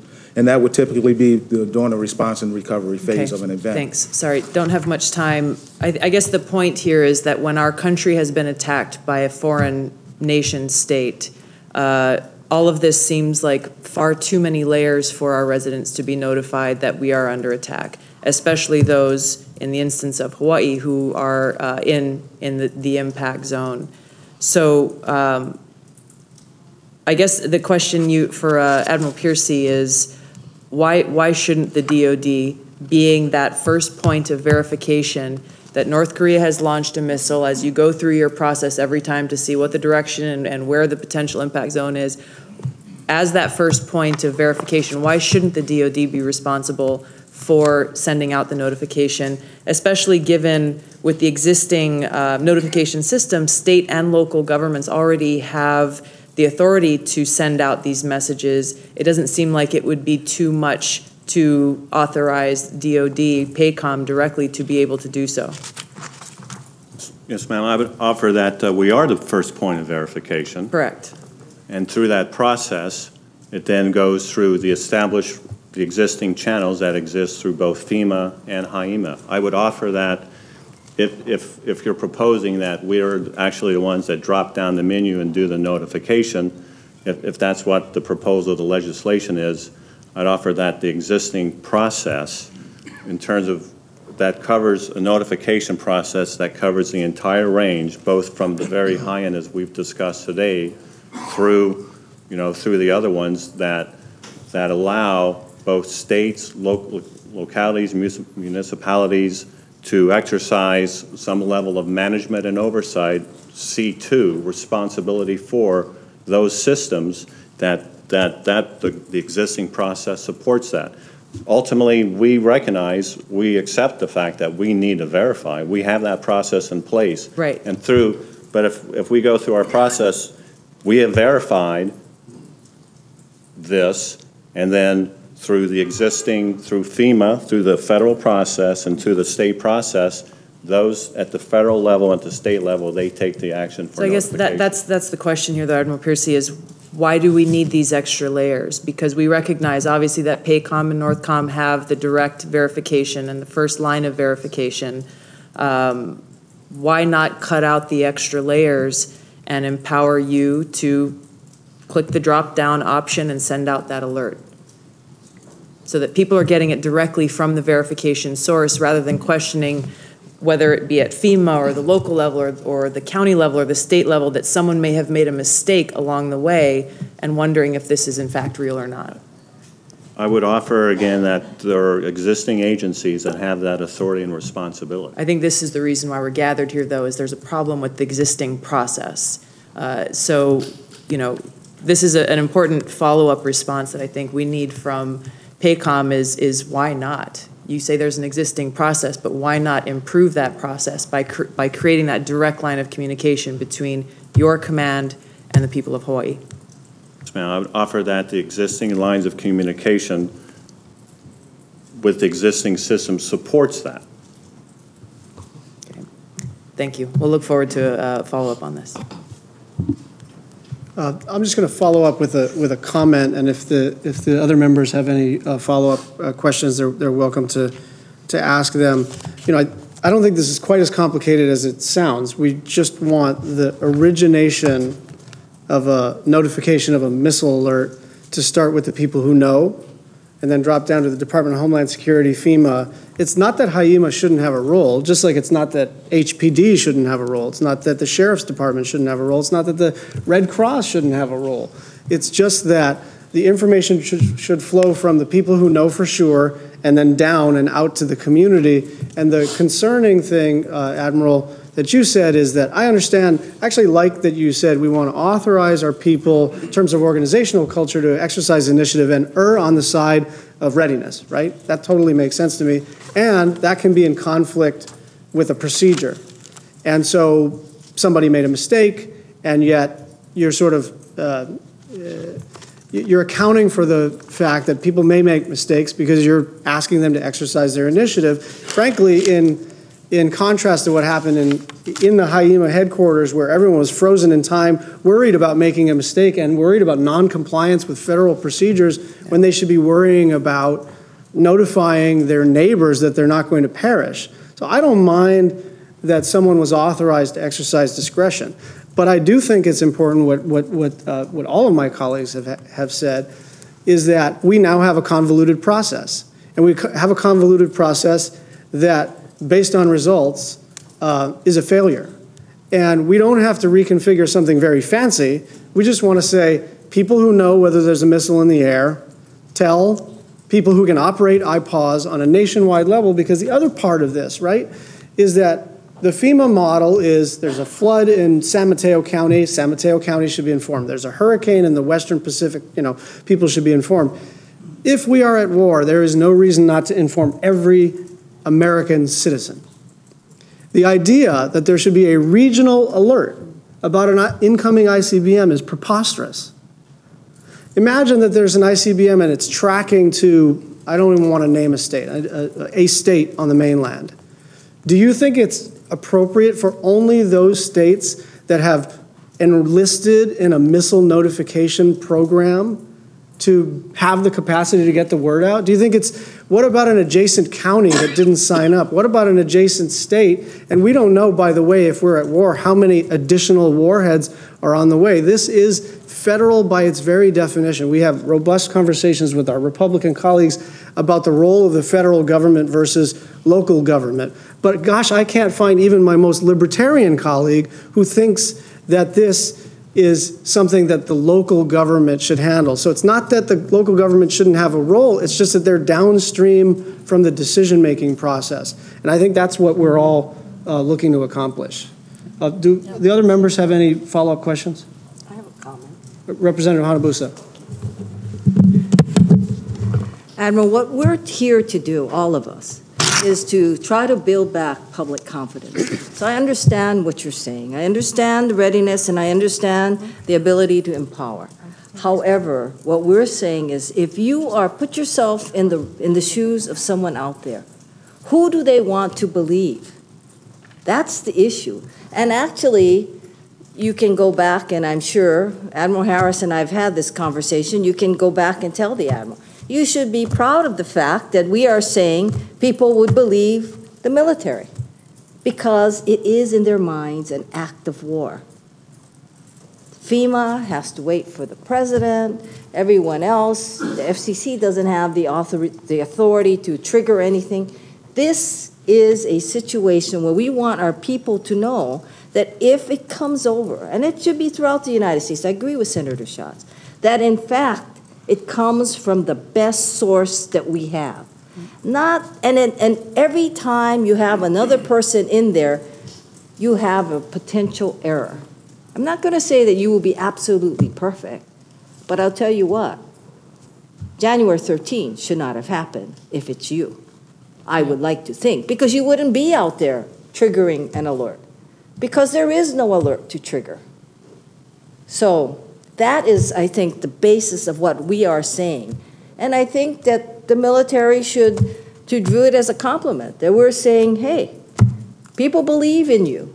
People want to see that whoever makes that decision doesn't have all these other things that they got to think about. You have the defense of this country and Hawaii, of course, very important to us. That's the priority.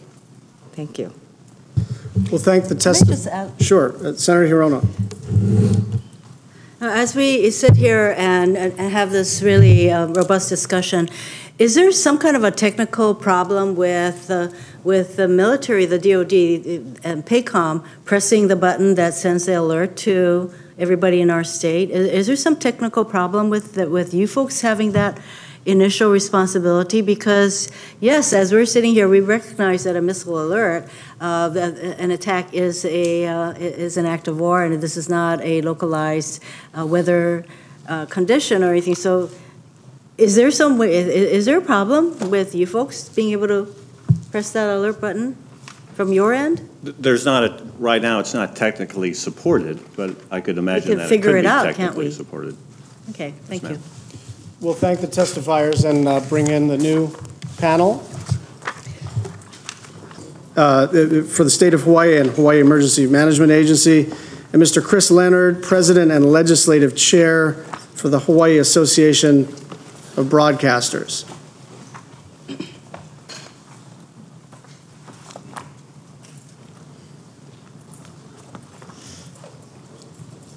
General Logan, please proceed.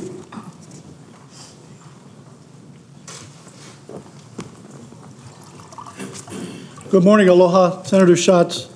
Senator Hirono had to step out, but Representative Hanabusa, Representative Gabbard, thank you for the opportunity this morning. I am Major General Joe Logan, the Adjutant General of the State of Hawaii. I'm also the Homeland Security Advisor to the Governor and the Director of Hawaii Emergency Management Agency. I provided my testimony this morning, but regarding Hawaii state warning systems and the steps that we are taking to ensure accurate and timely emergency notification to the public. You have my written testimony, and I will take just a few minutes for this opening statement. On January 13, 2018, the people of Hawaii and our visitors, including loved ones far away, suffered an unnecessary fear of a missile strike resulting from human error and a series of HAIMA leadership failures. We've apologized for this incident, especially for the 30-minute delay in correcting the message error and providing accurate information to the majority of the public. Most important, we have taken immediate steps to guard against a false alert being sent and to ensure that such a delay will not happen again. While inexcusable, the false alert reveals systemic issues and provides opportunities to undertake corrective actions, thereby generating enduring solutions and rebuilding trust in Hawaii's Emergency Management Agency. As you may already know, shortly after the incident, Governor Ige suspended all activities surrounding the ballistic missile alert campaign plan, including the additional whaling siren tone testing and the ballistic missile checklist rehearsal at the state warning point. Furthermore, Governor Ige directed us to develop a comprehensive chemical, biological, radiological, nuclear, and high explosive annex to our 2014 Hawaii catastrophic plan, prior to any further training on the ballistic missile alert. Under new management, HAIMA has already implemented many recommendations from Brigadier General Retired Oliveira's investigative report and Brigadier General Hara's 30-day action plan report ordered under Governor's Executive Order 1801. We appreciate the support we have received from our military and federal partners, and we look forward to continued collaboration as we implement the action steps identified in both reports. HAIMA continues to provide timely and accurate alert and warnings and executes its role and responsibilities to ensure that the state of Hawaii is able to prepare for, respond to, and recover from all hazards, man-made or natural. This is evident by the January 23, 2018 tsunami warning, which due to a 7.9 magnitude earthquake off Alaska threatened Hawaii and the west coast of the United States. The tsunami warning came in at 23:40 or 11:40 p.m. Monday, and the state warning point immediately went into action And just after midnight, the governor, the HIEMA administrator, other staff members, and I were at the State Emergency Operations Center connected to the counties and the Pacific Tsunami Warning Center, awaiting further information and preparing to activate warning systems if necessary. The alert was canceled shortly after 1 a.m. I'll reiterate that the system does work. Again, mahalo for the opportunity to be here this morning, and I look forward to your questions. Mr. Leonard. Good morning, Senator Schatz, Senator Hirono, who's not with us right now, Congresswoman Hanabusa and Gabbard. My name is Chris Leonard, and I am the president of the Hawaii Association of Broadcasters. On behalf of over 100 local television and radio broadcasters across the state, thank you for inviting me to testify today. I also bring perspective today as the president and general manager of New West Broadcasting Corp., a locally owned business that operates 5 radio stations on Hawaii Island, and as a member of the committee tasked with updating Hawaii's emergency alert system plan. Broadcasters in Hawaii and across our great nation play a vital role as the country's first informers in times of emergency and disaster. Local stations have proven time and again that they will not hesitate to put themselves in harm's way to deliver critical emergency information to their communities.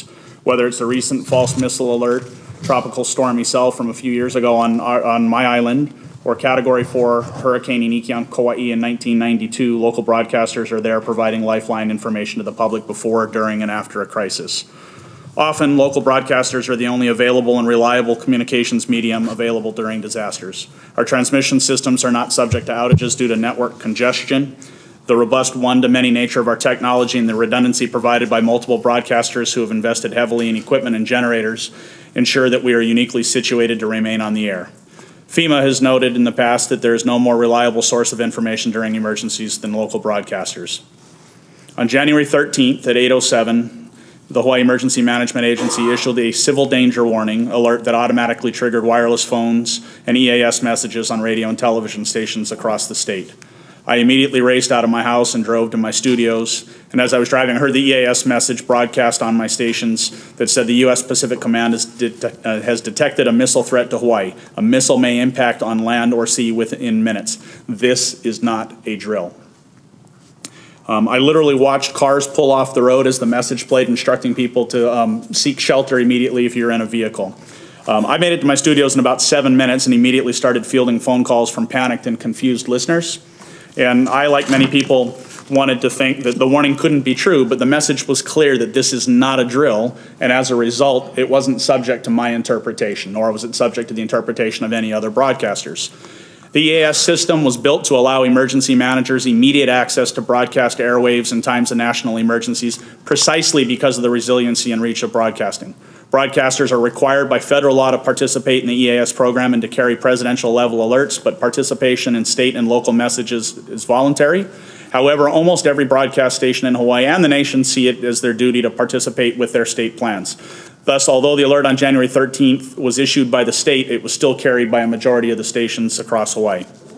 As a community member, I was troubled by the false missile alert and the level of responsiveness to correct it. As a broadcaster, I was and remain concerned about the procedural failings of that day. Broadcasters need to know that emergency messages have been thoroughly vetted and authenticated before they are sent to us, and emergency managers need to have confidence that broadcasters will disseminate those messages in accordance with the state plan. The same technology and systems that allowed emergency managers to immediately push out the false warning on air would have also allowed them to immediately push out another message saying it was a mistake. According to the after-action reports, emergency managers knew the alert was a mistake almost immediately after sending it, yet it took 13 minutes to acknowledge that mistake on Twitter and another 25 minutes before a corrective EAS message was sent out under a different header code to broadcasters and, as a result, the public. In many cases, broadcasters informed audiences of the error in much less time than the 38 minutes it took for the second EAS alert to be issued. But make no mistake about it, the EAS system and the technology worked as it was intended. The underlying technology worked on that day. It was human procedure and implementation that failed to ensure its accuracy. Currently, and it's been discussed a bit here already today, our state's EAS plan is significantly out of date. As the State Emergency Communications Committee revises its plan, the plan needs to thoroughly address the errors that occurred due to the shortfalls of the existing plan. Any new plan needs to, 1, clearly define the roles and responsibilities of all EAS participants, both public and private. 2, provide redundant communication paths to EAS participants and the public, both for EAS alerts and ideally for longer form emergency information. 3, address rapid response issues and the ability to replay the message as needed as the situation warranted on that particular day. On January 13th, the EAS message played immediately after officials issued the alert. However, for residents and visitors that didn't hear the initial broadcast, they had no way of knowing of the alert. As far as they were concerned, if they didn't hear it, it didn't exist. And that's something that needs to be addressed. Emergency managers need the ability to repeat messages on an automated basis as the situation dictates, either by updated procedures in the state EAS plan or upgrades to the technology. In conclusion, the American public relies heavily on local radio and television broadcasting during times of emergency. On January 13th, broadcasters fulfilled their duty and successfully transmitted the EAS message as intended to keep our communities informed. Unfortunately, we didn't receive official corrective information in a timely manner, and as a result, many of our state's 1.4 million people and nearly 200,000 visitors were scared and confused for a terrifying 38 minutes. And clearly, the public deserves better. We must update and improve our state EAS plan, and broadcasters stand ready and committed to work with all stakeholders to do so. And with that, I thank you for your time and look forward to answering any questions that you may have. Thank you very much. General Logan, I want to ask you 3 questions. The first is about the chain of command. It's HIEMA administrator to tag to governor, is that correct? Yes.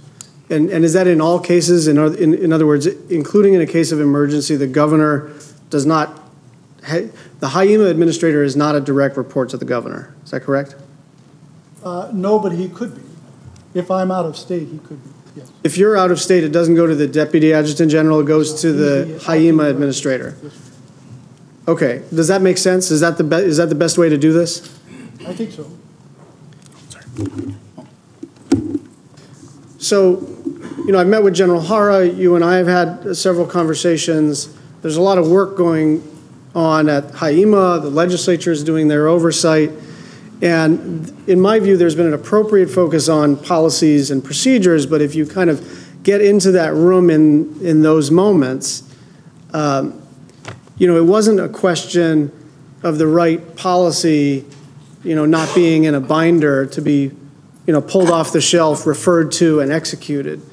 To me, the more you hear about exactly what went on in that room and the confusion and the, like I said, the being frozen in space, the arguing among staffers, the shifting of blame, the lack of clarity about whether you needed to get clearance from FEMA. And I'll just add that we all know now that they didn't need clearance from FEMA. But I will tell you, if they did need clearance from FEMA, even if a statute or a rule said they needed clearance from FEMA, somebody ought to have violated that statute or rule to make sure all of us knew we weren't going to die. And that's the kind of initiative that you want in an emergency management agency. And so I guess the question I have for you is, how much of this is policy and procedure and statute, and how much of it is organizational culture, and what do you think is the path forward for HIEMA in terms of fixing what I think is clearly a broken organizational culture? Well, I think had, you know, myself or the Deputy Adjutant General been in, or the administrator been in HIEMA at the time of the false alert, you would have seen that initiative being taken. We have, I'm allowing Mr. Travis to assess his organization now and see where he needs to be changed. And he's already come forward to me with his initial assessment. He's identified some key areas that need some change and some updates, some training. And so he is working towards that, and I'm giving that latitude to make that. I would just convey to you and to him that I think all of that is great, but I don't want to focus just on resources, which may be an issue, the physical plant, which may be an issue, training, staff salary, policies and procedures. All of that sounds like an appropriate set of priorities to work on, but organizational culture is tougher to talk about and tougher to fix, but it seems to me foundational to what happened on that day. Yes, sir, and I agree. And one of the issues and concerns that we've identified quickly is the lack of a strategic plan in Haima that would set the culture, set a vision and mission for what they need to do. Shortly after the incident, I sat down with most of the Haima members, and I talked about Simon Sinek's book, starting with why. And why do they do what they do, and why the state warning point is so important to 1.4 million people, and they are the tip of the spear to keep safety and security throughout the state of Hawaii and to inform them timely and accurately. There seemed to have been a culture where that was lacking. In the operations piece, not in the preparedness branch, not in other branches, but in that specific operations branch that seemed to be lacking. Is it true that the person who clicked on the erroneous missile alert button on the screen is paid around $40,000 a year? I'm not sure what their salary is, but I know it's fairly low. We are looking at the position descriptions for the state warning point and trying to figure out what is the right and adequate pay for that. Are they similar to Honolulu Police Department dispatchers? Are they similar to other warning points? They have because they have a reason and expectation, as you mentioned earlier, for an initiative and take action, we believe that should be higher. So we're working through that now. Mr. Leonard, just a quick question. When, I know you've been deeply engaged, thank you, as a volunteer in the SECC, and I'm wondering when you think a new plan will be ready and submitted to the FCC, and are you already working with FEMA and the FCC in terms of getting the expertise necessary to have a functional plan? I can't speak to the exact date. It is in the works. We will have another meeting later this month. It is my expectation that we should have some draft language for that plan by that time. I've had numerous conversations with FEMA and with the FCC, both as a broadcaster and as a member of that committee. And it's much needed. It will provide quite a bit of guidance and hopefully will address a number of the issues that we faced on January 13th. Thank you. Representative Hanabusa. Thank you, Senator Schatz. General Logan, I want to understand some of the things you said.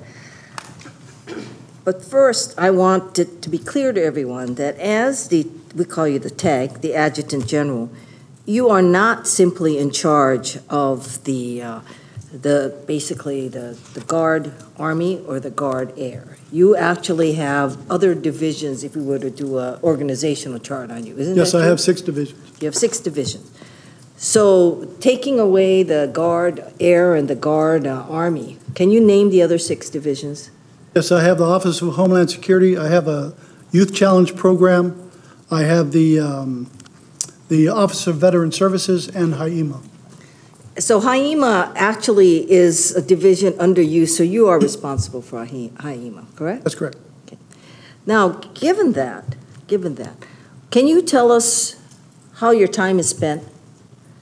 Like how much time would you say, as a percentage of a pie, for example, is guard duty, taking care of the 2 guard units, veterans, Homeland Security, Teen Challenge, Haima?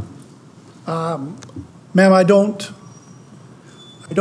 divvy up my time. I go based on what sometimes first come, first serve, and where I can fit it in my schedule.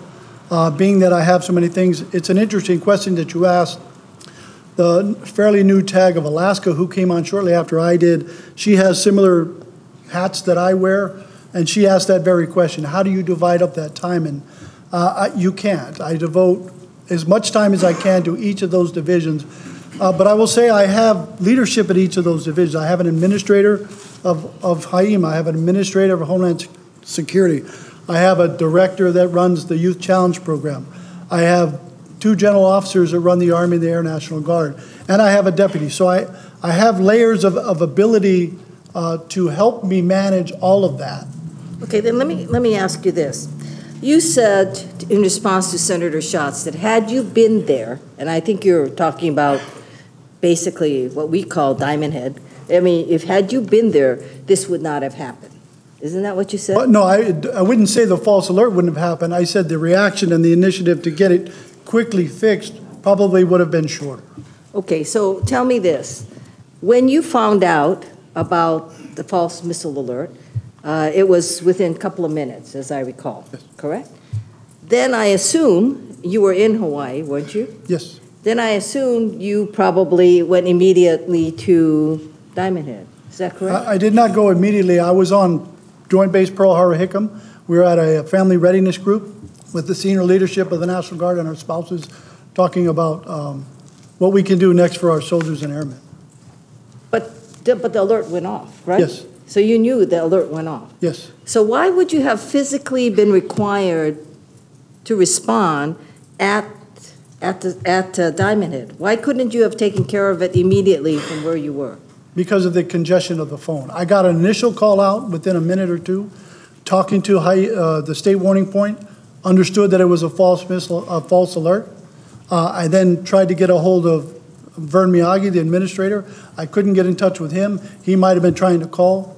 I couldn't get back into the state warning point, and from that point I fielded some 37 phone calls, texts, and emails over that. When did you get into your car and go to Diamond Head? Probably about 10 or 12 minutes later. 10 or 12 minutes later? Yeah. Because I couldn't drive and talk on the phone at the same time. I had two phones going and I needed to. But you could not, even in the 10 to 12 minutes, you still couldn't clarify what was going on from where you were at Pearl Harbor? I knew what was I knew what was occurring, but I didn't know what was going on outside the base. You said on January 18th, as an indicator of how the system works, yes, you said that there was a tsunami, you went over there, you took care of it, and it shows how the system works. You remember that testimony? Yes. So tell me, how long did it take you to get to Diamond Head? I assume that's where you were for that system to work. And what was the time from the time it went out to the time that you decided that, it's an all clear? The all clear message, well, we're talking about January 18th. You said the system works. I want to know, how can you say that? What is it that happened that you can sit here today and tell us the system works? Why did the system work on January 18th and didn't work on January 13th? We didn't sound any sirens. We didn't put out any wireless or emergency alert system notifications because we didn't have to. And so the news was on, the media was on the stations reporting the tsunami. And as soon as Pacific Tsunami Warning Center gave the all clear, that was immediately broadcasted to the television. So it wasn't, the public wasn't addressed to the public yet because we didn't know what the threat was to Hawaii. We were still waiting for the Tsunami Warning Center to let us know, yes, there is in fact a tsunami coming. There are buoys out there that have to be measured, have to be watched, and they make that decision. I'm very familiar with the buoy system. I understand that. So that's the reason why it worked, because you never sounded an alarm. That's basically what you're saying. Yeah. Thank you, Senator Schatz. Representative Gabbard. Thank you. Thank you both for being here. Mr. Leonard, how much of the current outdated EAS plan is dedicated to addressing broadcast communications, given our residents in Hawaii really will learn about a natural disaster or a threat incoming through two main sources, the EAS system and our local broadcasters? I think part of the issue with the current plan is it does not thoroughly address IPAWS, which has been in play for a number of years now. Some of the daisy chain participants are not properly identified in there, and that needs to be updated. And then I think the big factor, and this plays into the situation on January 13th, the event codes that they use. There's a table that has event codes for everything, and we all understand what a tsunami watch is or a tsunami warning is. We issued a CDW and a CEM, a civil danger warning and a civil emergency message, and nobody really had a relationship between that and a ballistic missile attack. While those both were codes that were in the 2003 plan, which was last updated in 2006, there was really no clarification as to what those were for. And at the state and local level, the participation is voluntary. It's my belief that most of our broadcasters, when we update the plan and we provide an updated list of codes and say these are the things that we want you to auto forward, most of them will do that. I would be willing to bet that almost all of them will do that. But we need to provide some guidance on that, and we need to be able to provide some clarity. And CDW or CEM, civil danger warning, civil emergency message, were things that weren't really fully understood. Thankfully, we didn't have to worry about that a whole lot until recently. And now this has obviously brought about a new discussion that we have to find some answers to and make sure that all of the partners, both private and public, are all on the same page. And that's really what the plan will help do, and it'll solidify that. And are you fairly confident through the SECC and the work that you guys have been doing and are doing that the updated plan will include that information? Yes, absolutely. Okay, good. General Logan, you know, in the report that General Hara issued, there were obviously a number of things that were noted, but one of them was talking about the robust public outreach campaign that was conducted. I think HAIMA called it Ballistic Missile Preparedness Phase 1, yes. That went through, I think, the majority of the second half of last year.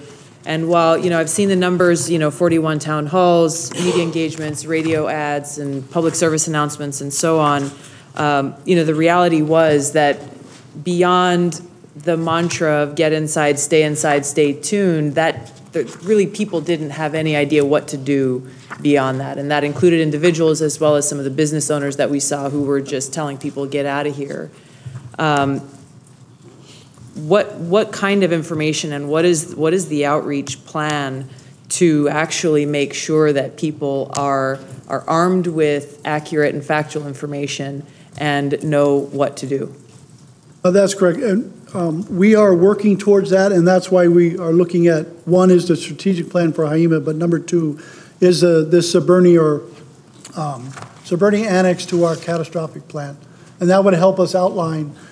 I think part of the issue what we had is we developed the ballistic alert campaign plan in 3 phases. So you just mentioned phase 1 was a public outreach and to understand and speed up the notifications between PACOM, FEMA to the state warning point, then we can put out the alert to the public. So that was phase 1. So what we did is we really started flying the plane before we built the whole plan. And so phase 2 was to sit down with stakeholders, identify what we need to do to react to, respond. How do we respond to and recover from a ballistic missile or nuclear, biological, chemical attack?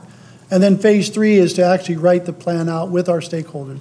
So we never got, we didn't get that far. This, unfortunately, because of certain protocols we did not have in place on the 13th, allowed for the false alert to go out, and that took us time to.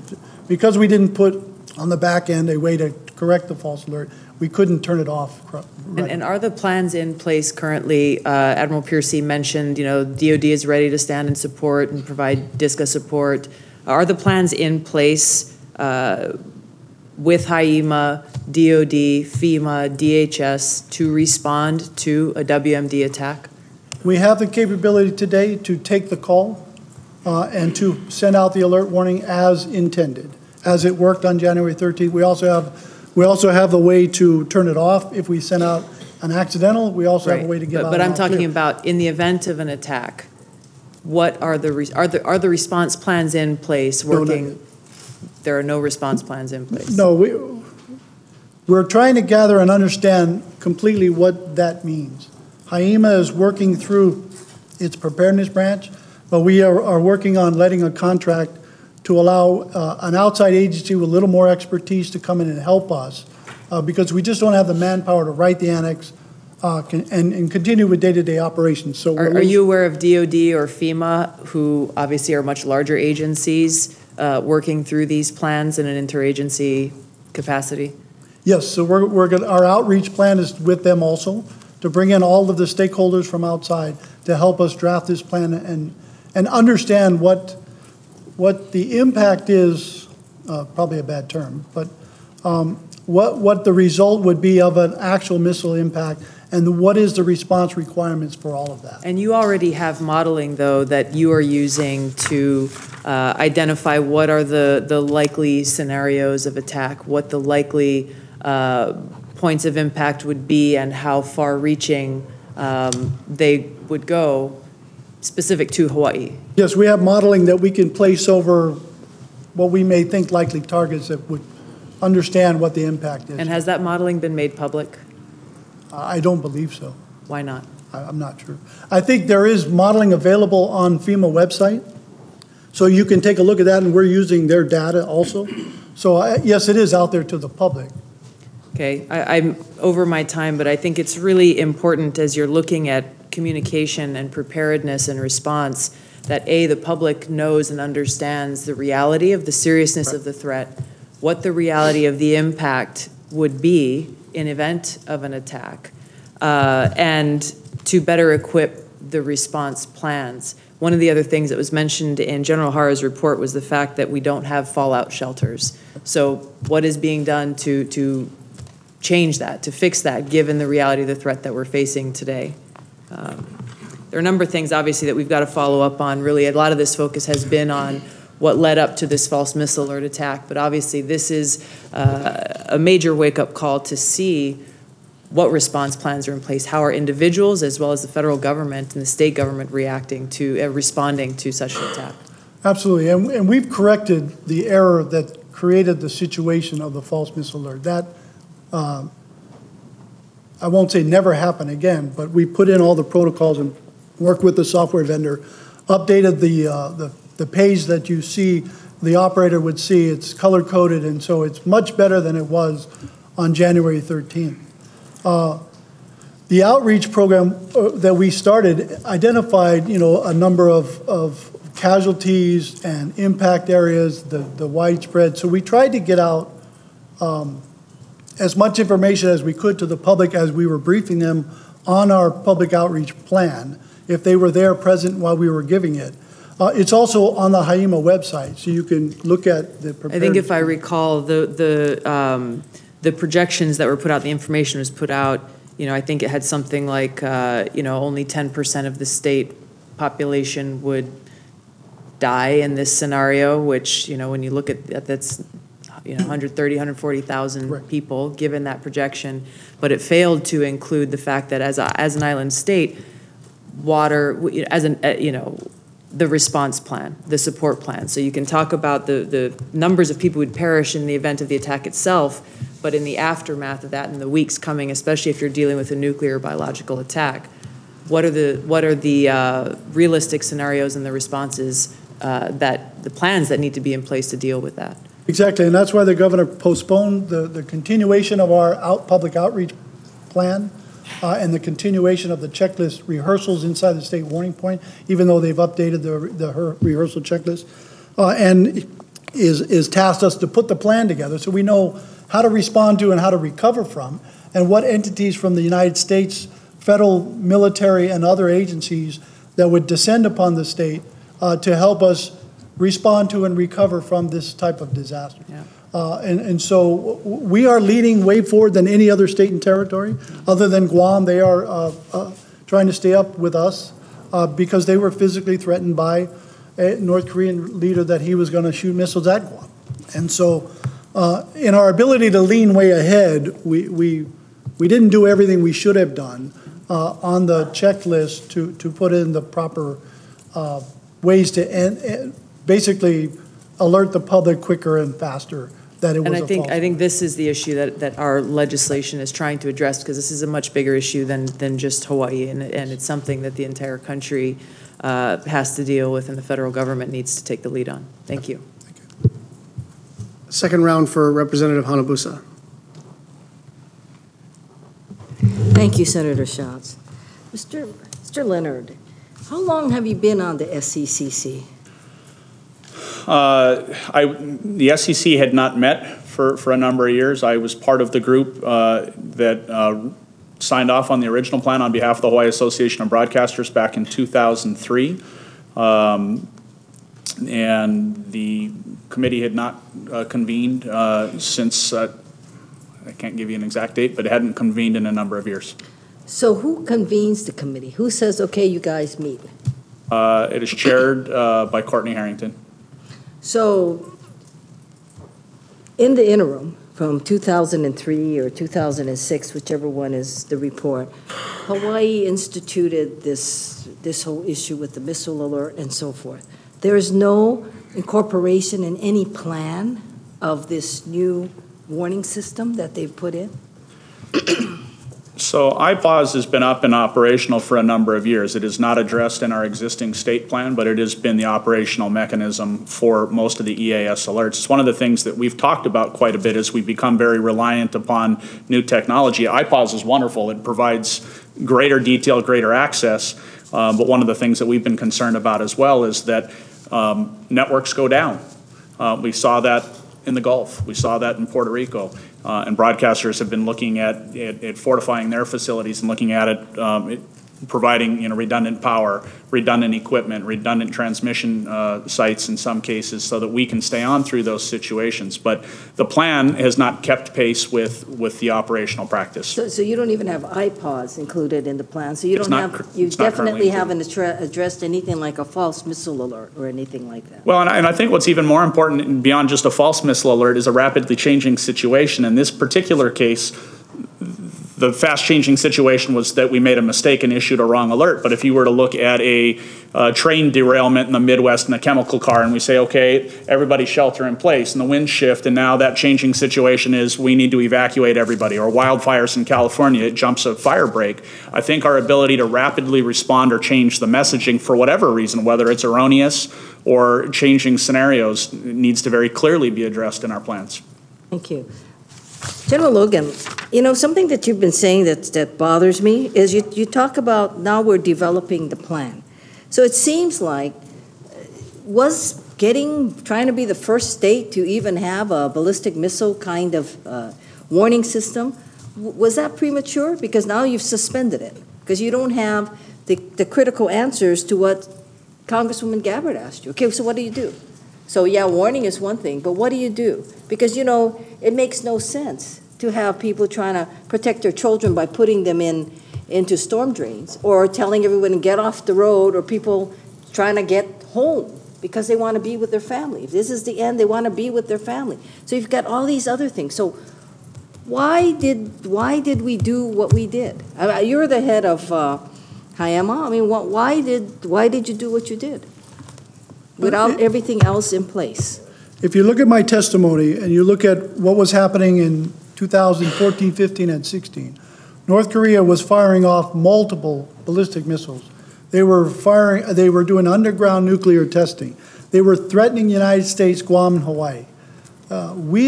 Myself, and Emergency Management Organization went to the governor and said, sir, we believe we've already been threatened. We believe this is escalating. There's more and more missile tests. He's fired more missiles than his predecessors. But he has fired towards Japan, General, and we all know that the Earth is round, and we all know that Seattle is 500 miles closer than we are. So the question is, why, when you didn't have all the necessary components in place, did you decide that we needed to do this? Because it seems like all that we had was possibly the Cold War plans that you kind of dusted off and said, okay, this is what we're going to do. Right. So as I explained to Representative Gabbard, we developed a campaign plan with 3 phases. We started with phase 1, right, based on the threat. And based off that, we needed to inform the public that we only have 15 minutes from the time of launch to the time that we impact. That's right. That doesn't leave Hawaii residents a lot of time to do anything.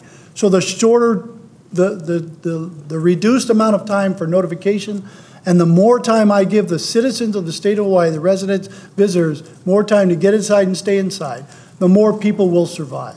So you made the decision as the head of HIEMA that we should do this, that we should have this missile alert plan, even if we can't tell people what it means to shelter in place, or if it comes, what do you do? You decided that what we're going to do is we're going to have this alert, that was going to be what HIEMA was proposing to the governor. Is that your testimony here today? That's exactly what we did. Based on the threat, we needed to do something, and we were going to do a 3-phase operation, building the second part, which is how do you respond to and recover from. So did PACOM tell you, or somebody tell you, that we are the target, Hawaii is the target? Is that why you decided that we needed to have this in place, even if we don't have really anything in place? Your testimony here today confirms that we don't have anything in place. I didn't We need- don't even have this testing anymore, because everything is suspended. We don't Because have my it. duties and responsibilities in state law require that the safety of the people of the state of Hawaii is part of my responsibility as Director of Emergency Management. I felt that it was imperative that we do something, rather than just wait for a launch and then try to react. And of course, you realize that that would be an act of war, and that it would be something within the defense of the Title 10, as opposed to your Title 32 status. I fully Thank you. understand that, but the consequence management Thank relies you. on the Thank you State very much, Emergency Senator Management Schatz. Office. I want to thank the testifiers. I want to thank all three of our panels. I want to thank the Commerce Committee staff, the congressional delegation, their staff, our community partners. There are several lines of inquiry and effort to be talked about. Obviously, we need best practices. There are lots of federal public policy questions to be addressed. There are funding questions. There are organizational culture questions. But in the end, all of this comes down to restoring public confidence in the system.